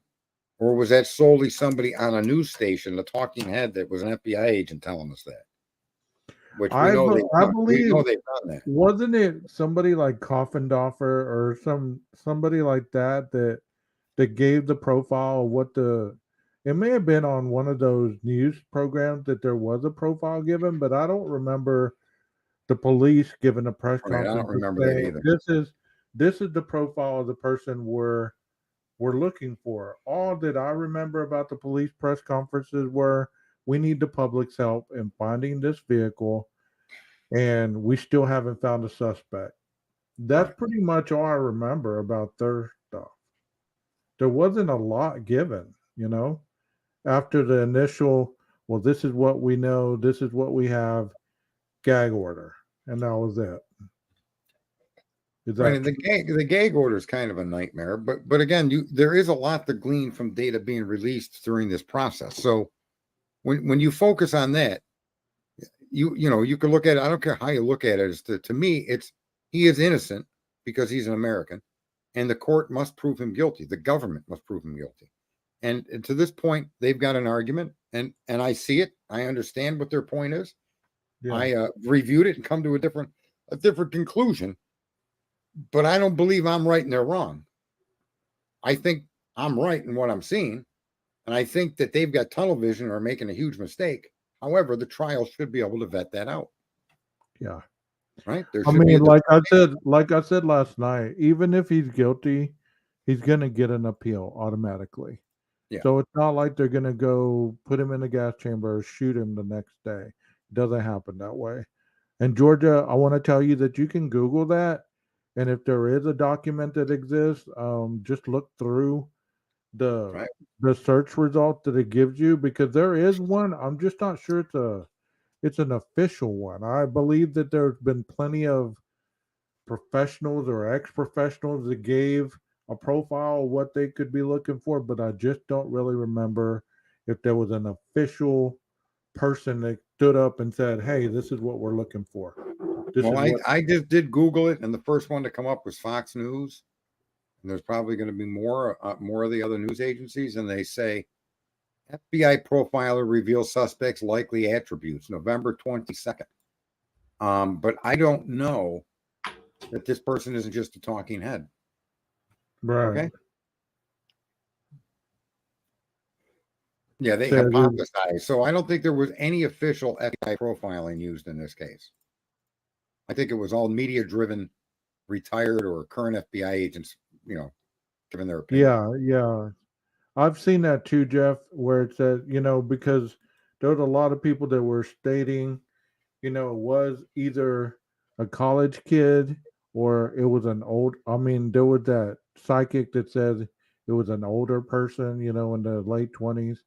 I don't even, psychic Donna or whatever her name was. I mean, I don't really rely on all that, but, there's been a lot of people that have had their thoughts on this, and that's what I'm going to call it, is their thoughts, because their thoughts are relevant. Whether I believe it's right, whether I believe it's wrong, it is wrong in the fact that you're doing injustice to the victims by slandering their names and their memory when you're putting stuff out there that is viciously unseen, unproven, and is not anywhere in the evidence that the police has or the court system. Or there's evidence. Listen, here's a good example of information that you accept at face value, but you also realize that it could change. Here's an example. Ann Taylor, in a motion, said that there is no connection between my client and the victims, electronic or otherwise. You could take that at face value for what it says. You also could take at face value the arguments that were made early on of all the technology and things that were going to be used to convict Mr. Kohlberger, and that he was stalking them, and he was on Instagram, of which there's never been any evidence to support that. None. Just statements and words, mainly from talking heads in the media. Okay? So you can accept that to be true, that Kohlberger was stalking them, that he was on Instagram, that he was this, he was this, he was that. You can accept that. There's no evidence at this point to support that. So when the defense comes forward and says what they said, that there is no connection between Kohlberger, the victims, electronically or otherwise, those two countervening arguments are valid, right? But you have to accept what Ann Taylor is telling you. Does that mean that there isn't evidence now given to her through more investigation to connect him electronically? No, it does not mean that. They still could possibly. However, when that statement was made, there was never any factual data given by the cops to contradict it before or after she made it. Right? There's nothing in the PCA that says we track Mr. Kohlberger's contact with her on Instagram and his money being sent to this particular pay service. Or there, in other words, there is absolutely no accusation of Kohlberger being tied to them other than what you heard on the news. Correct? Correct. Okay. So that's why you give Ann's statement validity, because she's the only official person saying there is no connection. So you have to accept it. You don't have to like it. And we have to, and to piggyback on what you're saying, on the last time that these individuals speak, it's the latest information that they have. that doesn't mean that a month, 2 months, 3 months later that they're still the same information that they have. They could have gathered Right. more information in that time frame. They don't necessarily have to show every card that they get. Kind of like the YouTube creator, they want to show every little Let- bit of detail that they create to show a pattern or a path of where they got to Not where only they got. More importantly, you're in law enforcement, and let me just point this out to anybody that does. There's 8 people in here, so to the 8 of you in here, every single thing that we're aware of that they allege Koberger's involved with isn't from presented evidence. It's from warrants seeking such evidence. Do you understand? What you know about Koberger's connection to the victims isn't anything of evidence. It's the police putting in a warrant to Reddit, the police putting in a warrant to Facebook, the police putting in a warrant to Instagram. They're looking for a connection between Koberger and the victims in those warrants. Yes. They're not alleging that that's truth. A warrant is only suggestive of a search. That's what it gives you permission to do. Your search topic is, you're going to search my home for a firearm. Fair enough. This is why we want to search his home. Blah, blah, blah, blah. Fair enough. You sign off on the warrant. Now you have to find the gun. You see? What people have done is they've interpreted what these warrants are seeking as evidence of a connection between Koberger and the victims. And that is not what a warrant is. It's a document that allows you to search for these connections, to search for these weapons. Right? And people are, and so the only solid data that you have that's documented are warrants and Ann Taylor's statement. Of the two, her statement holds more water, not because I like her, not because I believe, but because factually speaking, when you put those two circumstances on a scale, hers weighs more. You see? I have no desire. I want them to catch the killer. And if it's Koberger, I want Koberger to be handled. But you've got to show us evidence that when you put it on a scale, it makes sense. And for people making all these accusations, he was connected to these victims. There's no evidence that we've seen that does that. Just warrants. You cut Does that out. make you 12 gauge? You cut out. Say that again. I said there's no evidence connecting Brian to the victims. All there are warrants looking for evidence. Right. And a warrant is basically just that. It gives you the legal right to pursue evidence where you believe that evidence is going to be found. It's specific. You Right. can't just say, I want a warrant to get into this house. You got to itemize exactly what you're looking for. Right. I'm looking for a box that But says, it's looking for, let me ask you this, is looking for proof that you have it. In other words, is the warrant itself proof that you did something or that you possess something? that you possess something. How is it proof unless they find it? Well, I'm looking for the evidence that, That's exactly right. That's it. Just think about what, yeah. huh? You're exactly right. What I'm trying to point out to you is a warrant of search is not evidence that you did something or that you Right. owned something, right? Right. You're looking for the evidence. Yeah, and what people have done in the Koberger case is they've interpreted those warrants as proof that he had ties to these girls. But the Right. warrants haven't determined that as far as we know. Fair enough? Fair enough.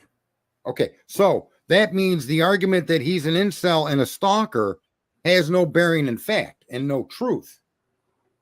Fair enough? Fair enough. However, Sabrina says, go ahead. She said, I what want if to say the that facts proof can are show up tampered? somewhere down the road. That proof can show up somewhere down the road, but as of yet, it doesn't exist. Well, Sabrina, answering your question, what if the facts are tampered, things added or erased? That take a lot of time and energy. Somebody Right. would And those somebody are good would questions. somebody would find the inconsistency really quickly. But you don't It's have all such the a facts high yet. So profile- Yeah, this Because is you don't have all the facts yet, you can only really worry about that once you have all this. When they tell you this is all that we have and you read through it, that may be a perfectly good question. yes, exactly. Right now, though, it's hard to consider because of the gag order and the limited amount of facts that we're given. I don't tend to always jump to corruption. I think a lot of times, like I believe Black Lives Matter, and I'm not a supporter of how they behave and the way they do things, but I am a supporter in their theology that it's an endemic system of corruption. Police, good police, will do things or turn their head to save their pension, to pay their mortgage and get their kids through college. That good people will not do something to protect themselves.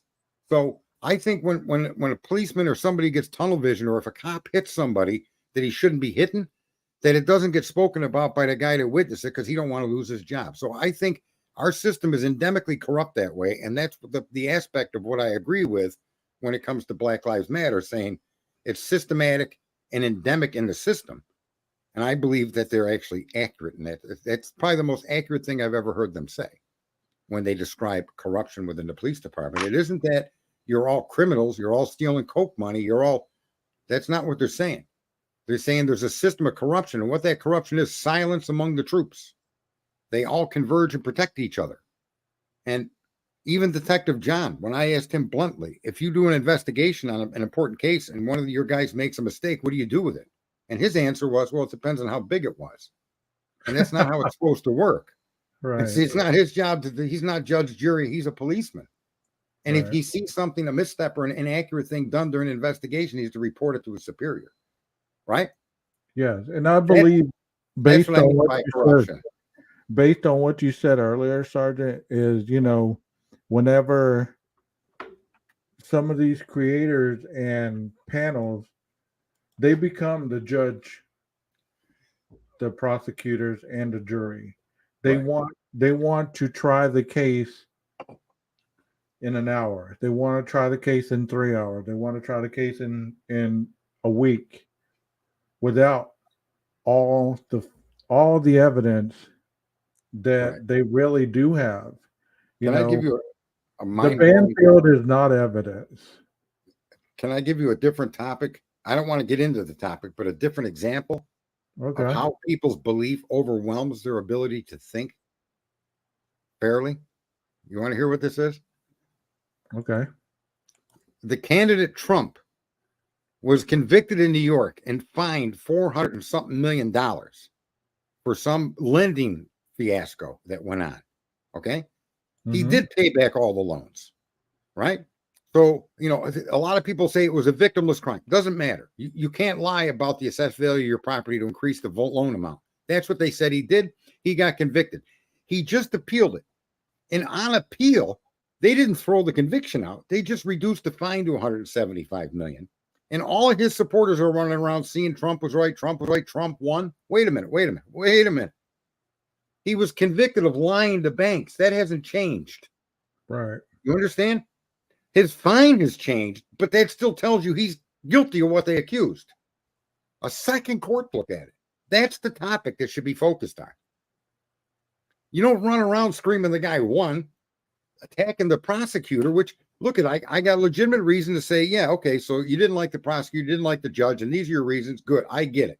But they made a ruling, then you appealed it. The appeal only reduced your fine. Therefore, you are truly guilty of what they accused. And I think people should be more conscious of that fact, not run around attacking the DA and making fun of the DA and acting like Trump is their savior. It's like, you people got to be out of your mind. I mean, to be fair, people are. Look, I'm a Trump supporter, nonetheless. People are okay. I mean, to be fair, we are not the moral compass of society. I wish we were. I wish society we had needs a moral compass, bro. Oh, I agree. Let me finish. We are not the moral compass, but our thinking has brought about has brought about our belief system that we are so tied to that it's difficult for us to see the forest for the trees. It's created a moral crisis.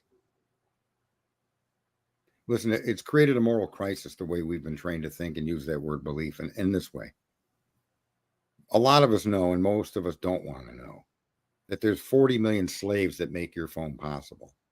In third world nations around the globe, mainly in Africa, where children of 6 years old, 5 years old, are in mines to get the minerals you need to turn on your phone. Americans don't want to know this. Americans do know this, but because it's being done by Intel or by Apple, it's not you doing it. And that's a lack of moral compass, a huge lack of moral compass, because we should not support any industry that relies upon harming human beings to exist. Worse, and even worse, folks, this is where the slap in the face you would think would wake people up. The cost to make an Apple phone is so little that for you to have to pay $1,000 for it, you need to scratch your head and your ass. They're not being made in factories $35 an hour with healthcare and vacation. They're being made in factories at $1.60 an hour. Right. And yet they're selling them to you at first world prices while using slave labor. And yet Americans don't question Apple. That's a crisis of morality throughout the nation because people want to argue about knowledge or information. What about arguing that rather than build a bomb, why don't we build a house? Bombs cost $1 million. You're dropping 800 of them. Why aren't we helping our vets with that money? Why are we so supportive of all this kind of chaos as a nation of people? We don't speak up as a group. We do what we do here on the internet. And this topic, stuff like this, it's deep, but it's truth. We are the ones that are supposed to defend that Constitution, not the police, not the military. It's we, the people.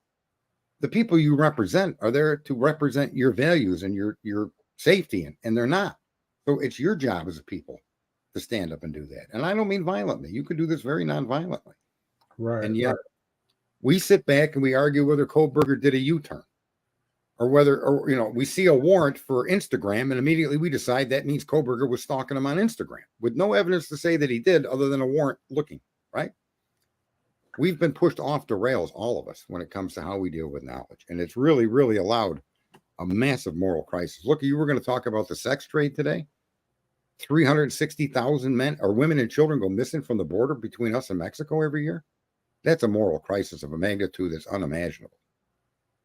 That's right here at home. Yeah, you're right. There's a lot of things that go on a daily that it's almost like we don't want to get involved. And as a nation, I believe that we could do a lot more. We could do a lot more starting at home. I mean, looking in the mirror, you could do a lot more to change the world. I mean, honestly, I'd ask President Trump this, and I bet you he'd agree. Do you believe that we should all have free health care, or we should be policing the world and bombing people we claim are enemies? Which would you prefer? For the people that argued against free health care, and I was one of them, when you really sit back and think about it, do you think that $32 trillion of debt would, if spent here at home, do you think any of these problems around the globe would exist? Do you think that if this government said you can't use slave labor on our behalf, and they spoke up and denied companies from doing that, which they used to do, we would have a better world, not just America. The better we do, the better the world does. And that's always been the truth since America was born.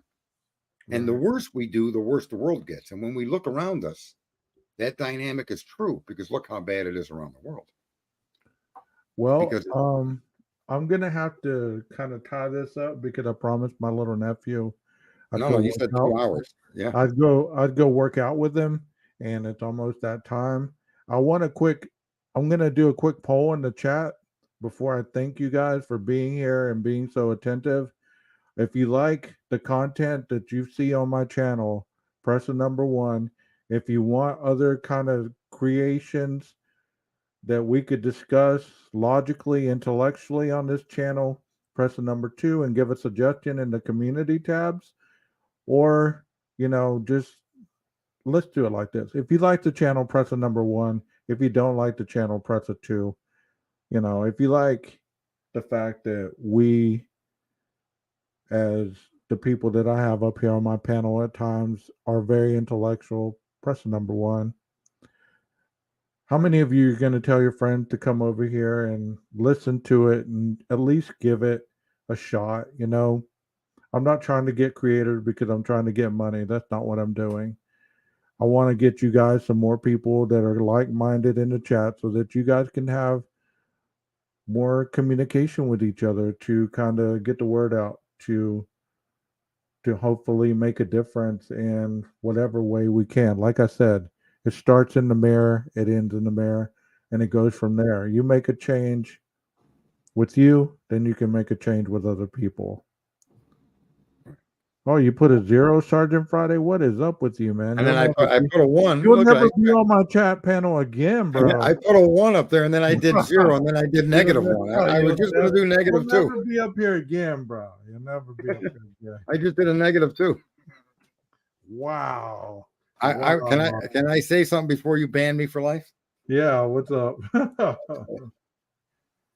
There's a reason why there's higher learning institutions. There's a reason why there's biblical writings and there's studies and thousands of volumes of data.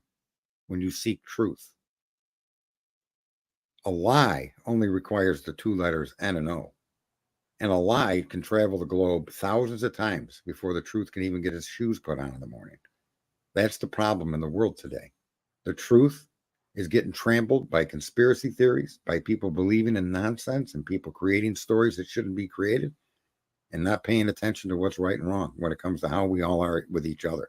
I don't love dogs more than people. I love people more than anything, even though I can be a prick, okay? But I truly think we are an amazing, amazing species, the most amazing I've ever seen. And yet we treat each other and act and lie and do the things we do against each other. It makes no goddamn sense. Very true. Very true. Thank you so much, Sarge, for being up here again. Thank you for the ability to bounce things off of you.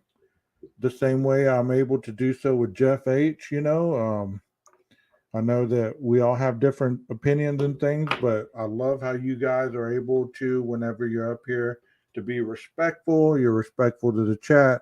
You give your honest opinion, or you give your honest thoughts. I'm not going to say opinions because I don't know if they're opinions, but your honest thoughts on whatever's asked. And if you'd like to, I'd like to have you up again, Sarge, if you're good for that. Look, at my lifetime ban lasted about 45 seconds. Oh well, I gotta get with the chat, bro. I gotta get with the chat, see if they're good with it, you know. No, I would love to come back and then discuss, rather than just simple true crime. Let's discuss the bigger scheme of things and maybe some ideas on how we as a group can start to change the bigger scheme of things, because it's because of us it's this way, our lack of action, right? And what actions might we be able to do as a group that can have an impact on the world? And I think America's the only place where something like that can start and actually happen. Yeah, very true. So, well, guys in the chat, thank you so much. I love your support. It's slowly growing. Keep coming back. We're hoping to get this channel really rolling pretty good. Like I said, it's not about money. It's about camaraderie and knowledge to